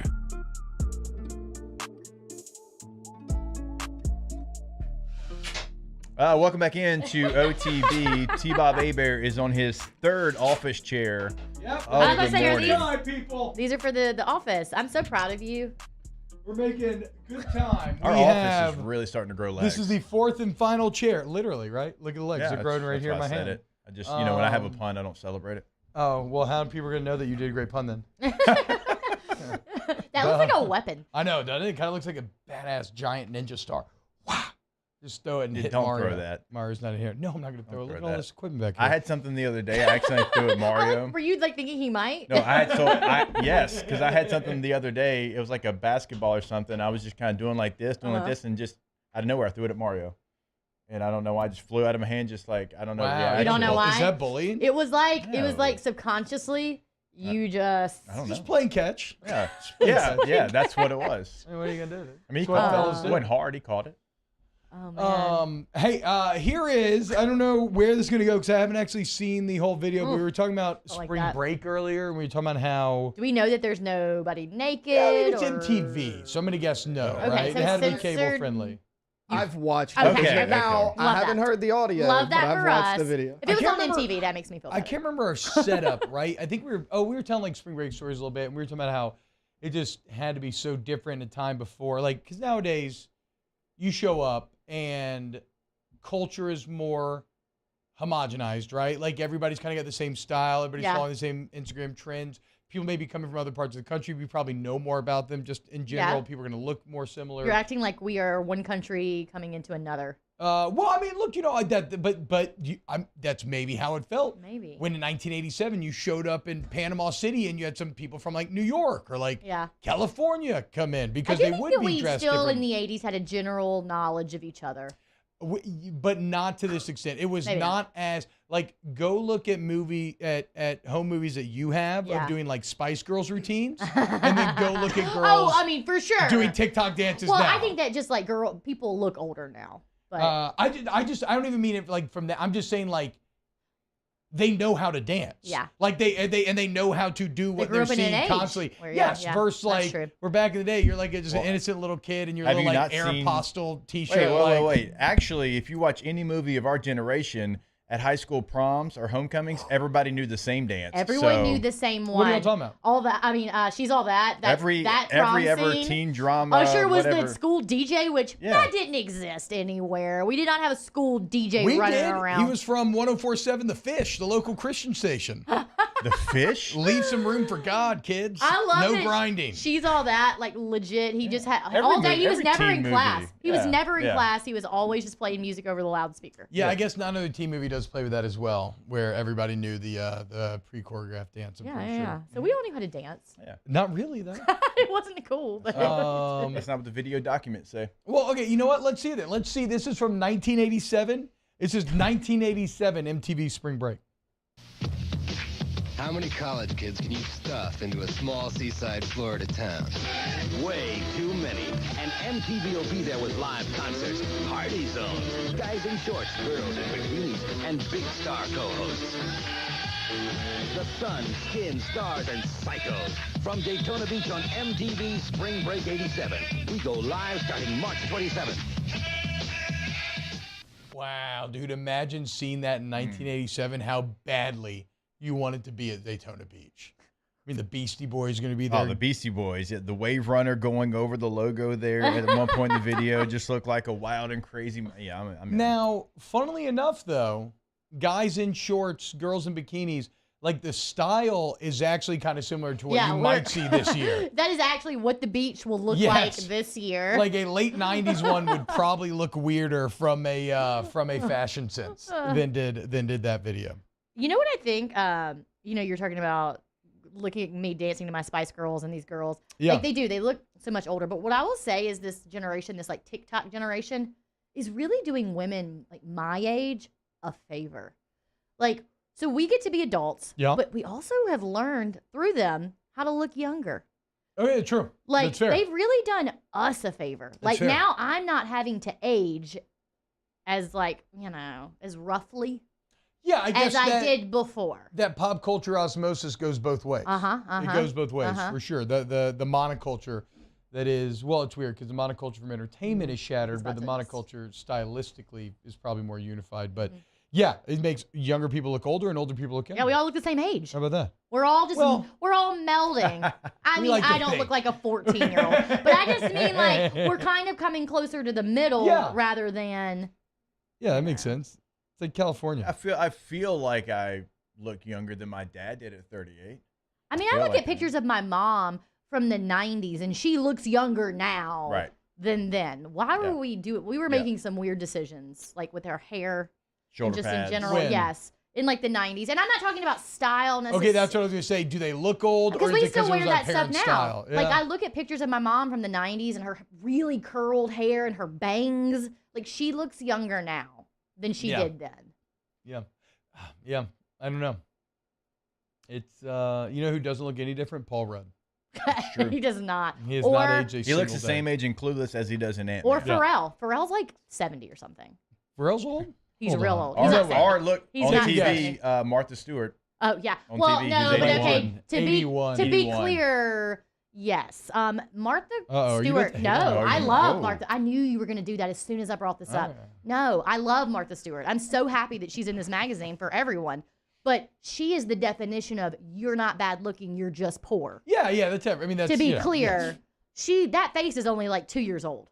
Yeah, no, She's it's like, 80, but that face is like 2. It's like we said with Sly Stallone yesterday. Yes, he looks unbelievable for his age, but 76. also He has his entire livelihood is dependent on If looking you, unbelievable. If you Google a picture of Martha from even like 10 years ago, she looks way older. Or it's like LeBron James. Like when LeBron James missed a dunk last night, we're all like, oh, But he's 38 and he's doing that. But the thing is, he's 38 and doing that because he commits millions of dollars to his body every single year. I am so here for Martha in that magazine. She looked so good. She's talented. She's a business mogul. Like, she's doing the deal. Shout out. Yes, put her in the magazine. She looks great. But, like, to be clear, we could all look great.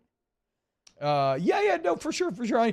I think what you're getting at is no one needs to hold them to the unrealistic expectation of aging like a celebrity. Yes. Because they have millions of dollars and they're literally paid to age. I do think, like, Paul Rudd is your like, exception. I don't think he's getting a lot of plastic surgery done. He's definitely doing some subtle stuff, but You think? is. I mean, I don't know.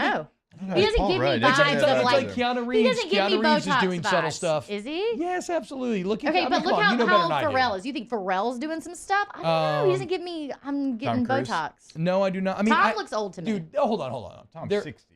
He looks all, old to They're me, though. all doing some In level Top of Gun, something. he looked old to you? He looked 60? Sometimes when you get too much stuff done, you look older. So, but that's what I'm saying, though. These people, though, have access to the most subtle of doctors. Yeah. Like, they're getting the top of the top. Like, they are getting the Botox where you don't know that they have Botox because it's so expertly done. Yeah. You ain't going to catch them with their eyebrows not moving. This is shocking. How old do you think Pharrell is? Oh, I was just looking it up. I won't. 54. He's 50 years old, which is I was gonna say unbelievable. 47. How old is Snoop Dogg? He's 60. 51. Yeah, dude. What? Yes. Yes. Sorry, Snoop. Pharrell and Snoop are the same age, and Snoop looks infinitely older. Sorry, Snoop. I mean, Look, Pharrell you've been for through real some does things. not age. You've been You're not through going to some love things. this. How old is Usher? He's probably 50. 53. Ooh. Oh, okay. I only said 50 because you like. I really thought know. like with Pharrell it's harder for I me actually because thought he was older because Usher was in the game like in '96. well Pharrell's been in the Usher game must since have busted up early. Pharrell's been in the game since like the 90s, but we didn't know because he was producing. Okay, He's that a makes sense. producer. Right, He's not. We know Pharrell from like the little side projects that Yep. he did. He's been doing stuff for a very long I mean, that's time. what I always remember from Yeah. Pharrell. Yeah. Think about it. They were the same age making that. That's wild. I know. When did Pharrell bust on the scene? What was his band called? He was doing or like whatever? Nerd or NERD. Yes, that's right. But like NERD. that's not when he busted on the scene. Like that's his No, side I mean project. to our Yeah. consciousness. Uh-huh. That's what I mean. No, I know he was producing before. He was producing like Jay-Z stuff, like a lot of stuff, like from the 90s. Like a lot of their most popular songs are him. There's a story where, and I don't remember what song it was, but he basically called Jay-Z. He was like, if you're not in the studio in an hour, I'm giving this beat to someone else. And it was like one of Jay-Z's like most popular songs. Wow. That just blew my mind. Usher was 18 when My Way came out. Damn. He was releasing that song at 18. I mean, years didn't old. know like nothing 12? about what he was singing about. I mean, I was. And Some stolen 12-year-old valor. And 12-year-old Jake. 12-year-old. I'm not sure how much 12-year-old Jake That's knew true. about it either. He did, but he was singing every lyric to My Way. Do you think about sometimes like Anything. do you think about some of the songs you would be singing like when you were 12 and 13 in the car, like really in your feelings, doing the thing, and then you really think about the lyrics and you're like, Well, I remember. Well, see, when I was 12, though, like my parents just listened to like either like old country or new country in the car, so I had to like listen to that. Oh, We yeah. weren't popping in Usher My Way in the parents' vehicle. Usher My Way was in my boombox in my room with the door locked. Yeah. having to- So. That was a little, scandalous. Yeah. I remember. Not even that. It's just like my they parents are didn't pretty listen to it. music forward. Like we listen to across the board, like pretty much anything. Like my dad, super into music, and he was into new music and old music, so we listened to a lot of stuff. Well, who's the singer? I think it was JoJo.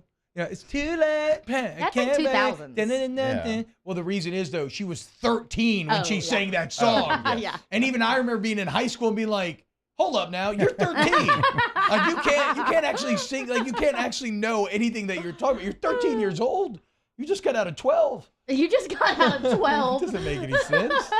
You're still in junior high. Yeah. At that point. All right, more Champagne Shenanigans OTB when we get back. Keep it locked. OTB, OT.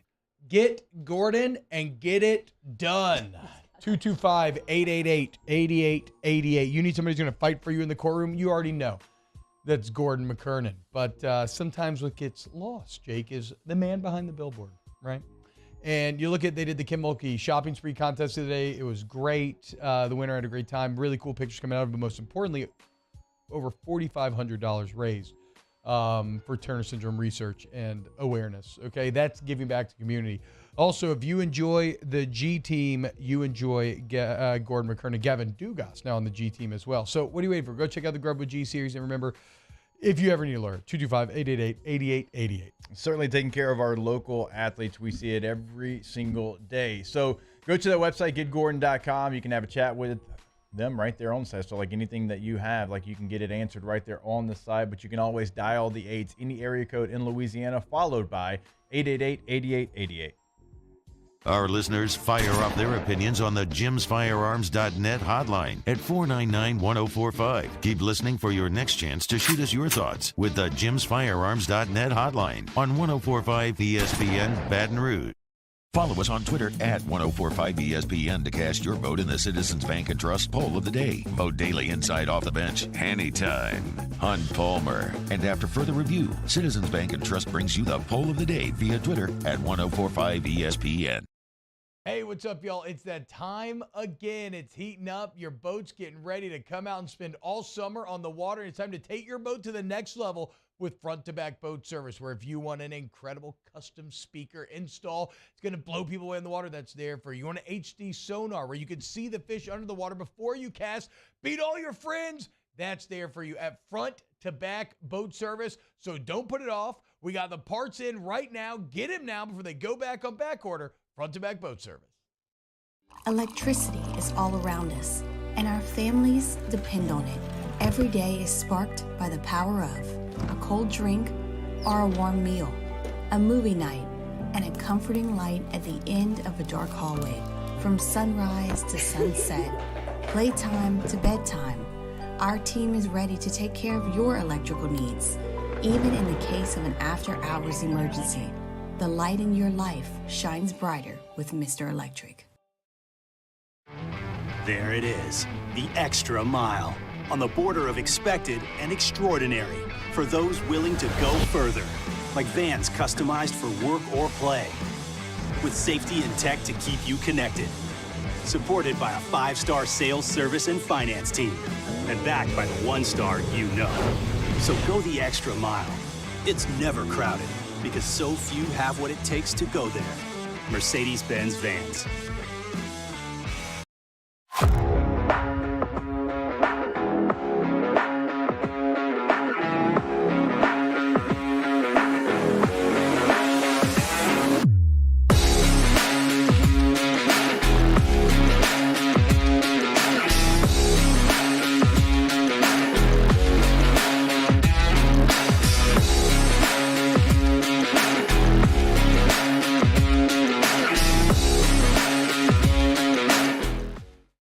When is a taco more than just a taco? When it's Government Taco. Voted best tacos 3 years in a row by 225 Magazine, Government Taco puts the most delicious spin on tacos the capital area has ever seen. With creative combinations like the Magna Carrot, the Filibuster, or the Steak of the Union. Plus perfect tortilla chips paired with the best salsa and queso you've ever had. And happy hour every day from 3 to 6 p.m. and all day on Thursday. Government Taco, 5621 Government Street.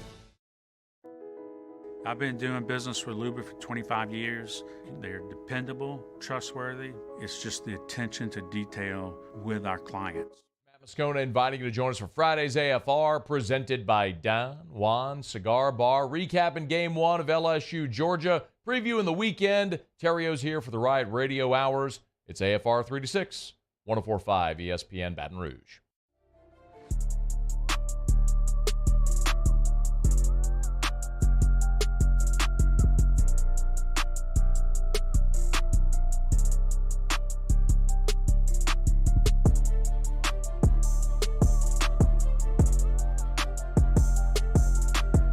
OTB OT with Hester and T-Bob on 104.5 ESPN Baton Rouge and 94.7 ESPN Alexandria.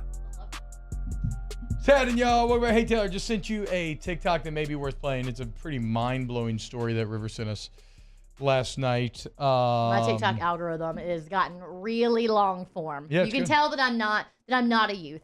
that I'm not a youth on TikTok because all my algorithm gives me are like long form history. It requires an attention videos. span to watch. Yes. If your algorithm requires attention span to rock, yes, I'm getting not less like get ready with youth. me and more like listen to this fun historical fact from the 1800s. I gotta say, or like breaking down. I was telling them like there was a fight or whatever, like a baseball fight, and it's just like this guy breaking it down for 6 minutes. Like at that point, I'm just on YouTube, right? Yeah, but actually, that's what I mean. I didn't even know you could I love upload YouTube 6 as minute well. videos to TikTok. I guess I didn't even realize that. I think it's an option, and when you. But you're like, is anyone gonna watch this? Yeah, Like- no, I mean, even on YouTube, right? It's a mixture of I think like if you're putting up a video, I want to say the best length is like 8 to 12 minutes or something. Yeah. But then now YouTube Shorts are popping off, and Yep. they're paying people for Shorts. So yeah. So wait, so now TikTok's doing what YouTube was doing, and YouTube's doing what? Yes, yeah, TikTok. that's true. Yeah, that's Cool. true. You know who might be in a little trouble? What? We'll see over time. What? Twitch. I don't Twitch know. has been around for a long time, though. Twitch has been huge, massive for a long time, but the revenue stream's a little murky, and they seem to be losing market share to YouTube. They got other competitors. We'll see. Oh, you're We'll see. saying that Twitch might be in trouble. I mean, I thought Twitch you might meant they be might in- be trouble, like coming No, in. might be in trouble. That's a bummer. I mean, I don't think, look, Oh, not I like know. going belly up or anything, but just like, But I think anytime you see, and this isn't necessarily like equivalent to Twitch, but maybe like adjacent. Anytime you see something like that, like just get destroyed, like MySpace, for Yes. example. Like that was sad. Like Yeah. MySpace. Wait, I think it still exists, but not in its like I former. don't know. I mean, not how it was. Do you remember? And this might just be me, but do you remember Zanga?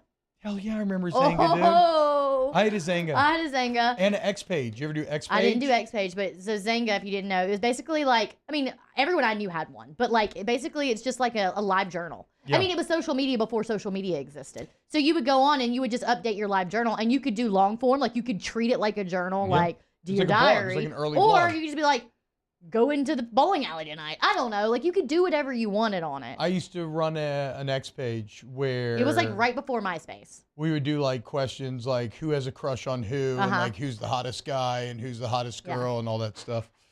Oof. I remember this meanest thing I ever done probably in junior high. That's gonna make me sad. Yeah, we just hacked my friend's sister Zanga and just like wrote a bunch of embarrassing, untrue stuff. That reminds me. Do you remember Facebook I when feel like an a-hole to this day. I apologize. do you remember Facebook in the very like its original form?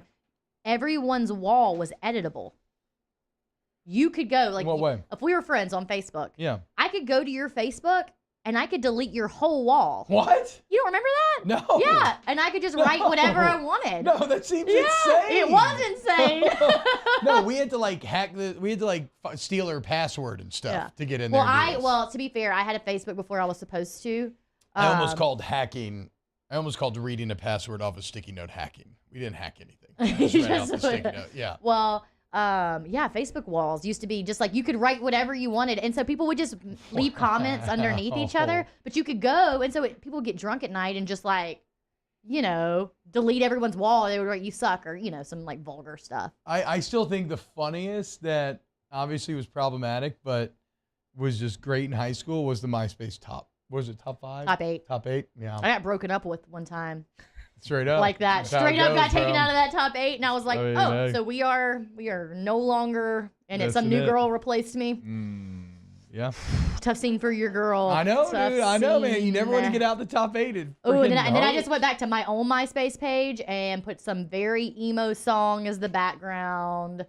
Like that was my favorite part of MySpace is that you could put music on it. It's literally the worst part, but it was everybody's favorite part. Like Daniel Bass says, you visited my MySpace and you would be assaulted with either 3 Days Grace, Seether, or Rise Against the Yeah. That was a very Nickelback-ish time. Taylor, that Yeah. was your Oh, we pride. didn't talk about Taylor, this. you I've weren't seen old them enough, live. but I've seen Nickelback live in 8th grade. They came to You're Starkville. you're one of the lucky ones for sure, Rivers. The lucky ones for sure. It was Nickelback and then 2 other just very like Seether adjacent bands. Seether might have actually even been there. I can't remember, but I was in 8th grade and I remember my mom taking me shopping for my outfit and I got like some sort of like studded t-shirt situation.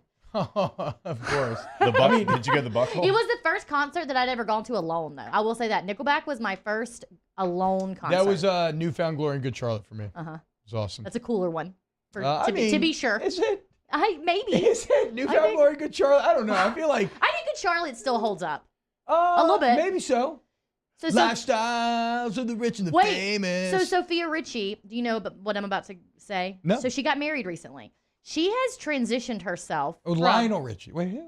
Sophia Richie is Lionel Richie's daughter. Wait, I thought, but Paris's friend? Nicole Richie is. Yep, there's Oh, more than Sophia's one. sister. You can have more than Okay. one. No, More than time one out. kid. I didn't More know than one about kid. Sophia. I never knew Sophia existed, so y'all both need a freaking I'm gonna tell tap the the short brakes. version of this. So Sophia Richie, she's very young. I mean, she's like early 20s, mid 20s. She's got famous because she dated Scott Disick from Keeping Up with the Kardashians. Yeah. Okay. So then everybody just kind of knew her from there. Then she took a break from all that. She came back. She totally rebranded herself. She's this very just like sleek, rich person. Oh, you wow. know, like now Like she an hangs out influencer. with like not socialites like Paris Hilton, socialites like the princess of like Oh, the the Greece. And, Maldives? yes, that kind of thing. So she got married recently. And her brother-in-law, her brother-in-law is married to Nicole Richie from Good Charlotte. What's his name? One of the twins. The Madden. Benji and Joel. Yes. So they were at the wedding. So there's all these videos from the reception, and they're doing like normal reception stuff. And then suddenly, Good Charlotte takes a stage just to sing Lifestyle of the Rich and the Famous. And it's all these rich people, and they're all just like jumping up and down. And the video looks so cool. Oh, man. Cameron I kinda Diaz hate is that, married. but I guess it's cool. Cameron Diaz is married to the other brother. I remember. And she was there. She's jumping up and down. Like, it's just like a vibe. One of the Mad Brothers got Cameron Diaz? Yeah, they have a kid. I do know. I do remember some. Well, that doesn't matter. I had no idea she was on all that. Yeah. Wait, what? Yeah, you said she took a break from all that. Okay. But okay, tell me. That was such a reach. Tell Have me. you been waiting this whole Yes. time? So that's what I was gonna say. Tell me that's not growth. I didn't interrupt you, and I waited until the story was finished to get my all To that be joke fair, in. I think That's that growth, one would have boys. been better if you just interrupted. No, that's growth right there, boys. That's I don't know growth. what else to tell you. I mean, that's how we learn from our mistakes. I'm like trying to extend the show as long as I Hey, can. did y'all see? here. Did y'all see? So the lead singer of Green Day was in a pub over across the pond. Okay. And there was a cover band up there playing, and they were playing a Green Day Uh-huh. song. And he just Oh, walks that's up, awesome. takes the microphone, and starts singing the song. And then like the lead singer's freaking out. The rest of the band's like trying to figure out who this Who he is, 'Cause, yeah. like, the way, Mhm. well, because they're like He doesn't have like eyeshadow on and everything. Well, also, and they're probably young. His hair, I think, Yeah. was kind of bleached like right now, so he doesn't like necessarily look like he's always looked. But the bar starts to catch on, and then it's just like flocks to the stage, and Do you have he a just video of rips this? it. I can find it probably. Yeah, let's see if we can find it. Chevelle, I think they actually, somebody was saying Chevelle has some good ones. They're a band. I'm pretty sure they were with Nickelback. There's only one Shiv that I have room for right now Succession. on my headspace. Chevelle. I will say this. I think it's probably borderline illegal to go back to a Nickelback concert and not come home with a studded or rhinestone piece of clothing. Well, I went there with one. Okay, you went there with it. Either Yeah. way, you have to have one, or they don't actually let you in. Yeah. If your jeans don't have any rhinestones, Yeah, like, I'm sure my jeans you have to probably have also something. did. Yeah, I don't know. 100%. I was studded out. You know? 100%. All right. When we get back, I want to hope we find that Green Day video. That sounds awesome. And then we'll also ask the bench. I do want to remind you to go to RejuveMeMedical.com. Restore me, refuel me, rejuve me for all your anti-aging needs. You want to feel younger. You want to feel better. Rejuve me's there for you. Ask about semaglutide. Okay, the metabolization optimization. You probably know someone who is currently on it. And you want to try it out for yourself. It's all there for you. Maybe you go get your labs drawn, see where your body's efficient, where it needs help, and then they're going to customize a plan for you, help you feel younger, stronger, better, roll out of bed with energy, roll into bed with energy. It's all there for you, again. And they got locations now in Baton Rouge, Metairie, Slidell, Shreveport as well. Shout out 318-31-GREAT. You're going to have a great time when you go to Rejuve Me. Restore me, refuel me, rejuve me, RejuveMeMedical.com. More to be estimates next. OTB, OT. In times of need, get a full list of phone numbers, websites, and other important emergency information on the Demco Stormwatch page at 1045ESPN.com. The world's leaders in obesity research, obesity medicine, and obesity science are right here. We're doing something that no one's ever done or trying to answer a question that no one's ever asked before. Pennington is a real jewel when it comes to research. We are finding the solutions to the world's worst chronic disease, which is obesity. Louisiana needs Pennington Biomedical.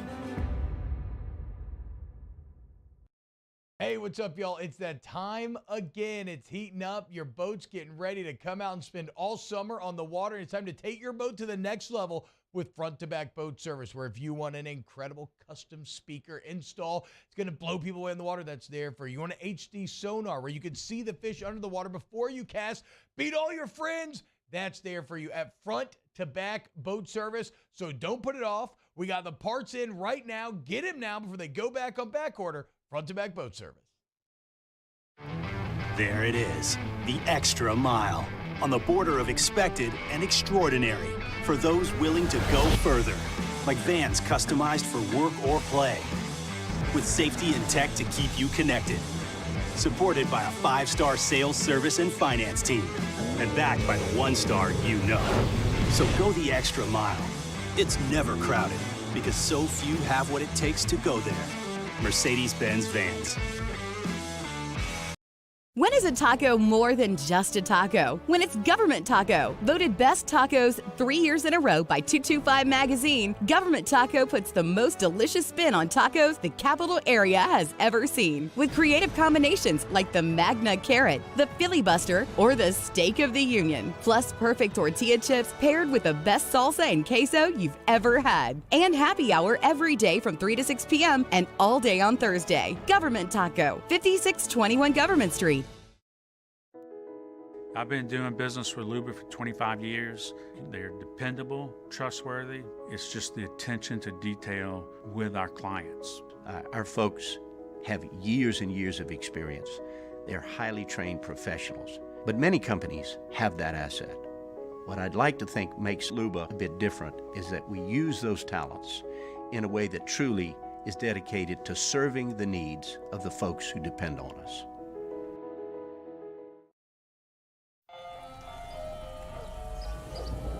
Hey there, little buddy.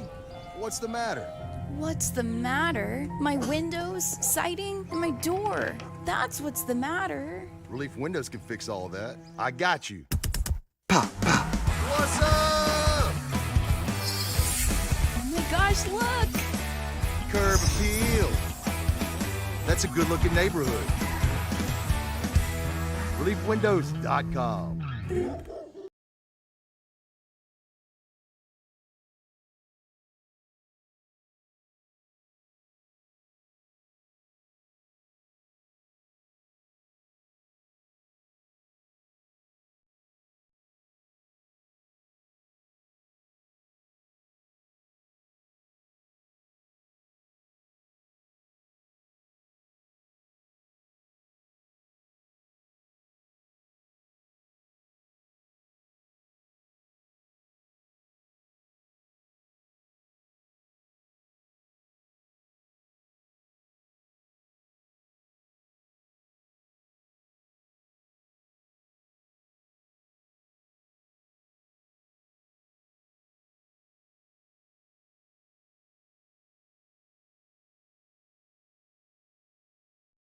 Friday, lock of the week. Join me, Jimmy Ott and Charles Hannegriff, live from Rufino. Special time, 10 a.m. to noon on Fridays, lock of the week. Game time presented by Bet Rivers from Rufino's on 104.5 ESPN Baton Rouge.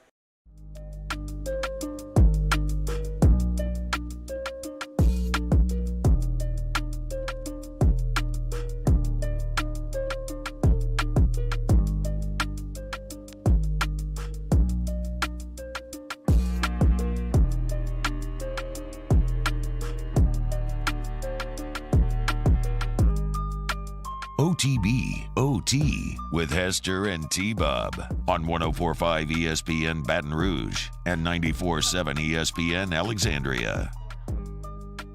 What up, y'all? Welcome back. OTB closing out chair number 4 today. Yep. This office is almost done. No big deal. We are excited. We put in work here. I think T-Bob is going on year 7 or 8. Actually, yeah, I guess something year like 7. that. Yeah. Oh, wow, for real? Yeah, because I'm going on 6. You're going I on started 7. right after you did. Well, yeah, I mean, I signed another contract, another 2-year deal, and they're always 2-year deals. So, yeah, just do the math. Oh, yeah. wow. Yeah, I know. Wow. But we finally did get an office, and slowly but surely, we're starting to put it together. I mean, really, if you think about it, T-Bob, we started in that closet. Yeah, we did. Like, talk about the come up.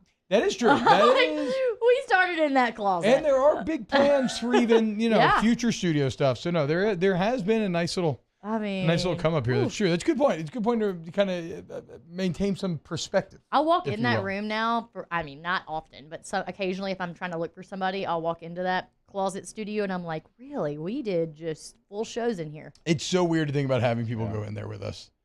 It was a and we would it was just kind of embarrassing. Well, I mean, they used to have Shaq in there all the time. No, but dude. listen, you know what the worst time was? So we had interns. We would always get these LSU football interns. DJ Chark, Will Clapp were our interns, let's be clear. They were not doing any actual work. But they would sit on my side with me. So then, and neither one of them, I'd be like, hey, can somebody go give me some coffee? And, of course, they don't want to go get coffee. So then I'm having to climb over DJ. Then I'm climbing over Will. I'm trying to get out to go get coffee. What do you think Will thought when we were just climbing over? Okay. Will Clapp? I mean, really on a roll, huh? I mean, whatever. To be hold fair, on, actually, time out. That's funny because he's a former intern and now he is a legitimate internet horny meme. And every horny thread on the internet, Will Clapp pops up. It's very funny. Fair. That's Did you fair. Just mute yourself? Oh, I had my hand on here. And I didn't even know I had my That's Oh, fair. hand But on I will say, actually, of the two, he would bring me coffee before he came up occasionally, so he would not be asked to go get me coffee. Called being an so lineman. to be clear, he was That's a much better intern than DJ Chark. But You may call us Sims. can you imagine us three on that one side of the closet now? No, it's unfathomable. But also, you may call us Lyman Simps. I call us servants, okay? We're just following the example that And then Doug Jesus Norman. laid Do forth. you remember Dougie Fresh? Hell yeah. Dougie Shout out Fresh Dougie come up there. Fresh. That's right. Wow. I know. I don't know why we're nostalgic. Maybe because I feel like getting your balls cut is definitely a sign that you're getting older, right? Maybe. I mean, that Maybe, is one of the intense parts Getting about old, this. for sure. Is I feel like it's like a door is closing. That The was good news open is if you want previously. to, you can age like Martha. Yeah, I suppose. Why? I don't know. So I'm not gonna have any more kids. I just meant that the good news in life is that you could end up Wait, like but no, Martha. but I thought the entire point that we established earlier is that we can't because we don't have millions of Yeah, well, dollars. but make some money. You can. Okay, exactly. That's all I can do. You can age. You're right. You're right. Kind of like Martha. Now that I don't have, kids. Now you're saving money on children. Yes. You can put that money towards your face. By the time you're 81, we might be #1 mid-market morning radio show as well, not number 10. So. I can finally. Maybe if this thing starts to fill up a little bit more than it currently is, hey, maybe we can be places. I can finally. So wait, so what's the plan? Focus on work. You're leaving here. You're going to do the deal. Yeah. And then you just hang out at home. You just sit around all week. Yeah. It sounds Sounds kind of awful. awesome. Yeah. I mean, it's not Sounds like about Mother's 48 Day. hours, dude. It's gonna be great. I got to. But the problem is, I have so much plans.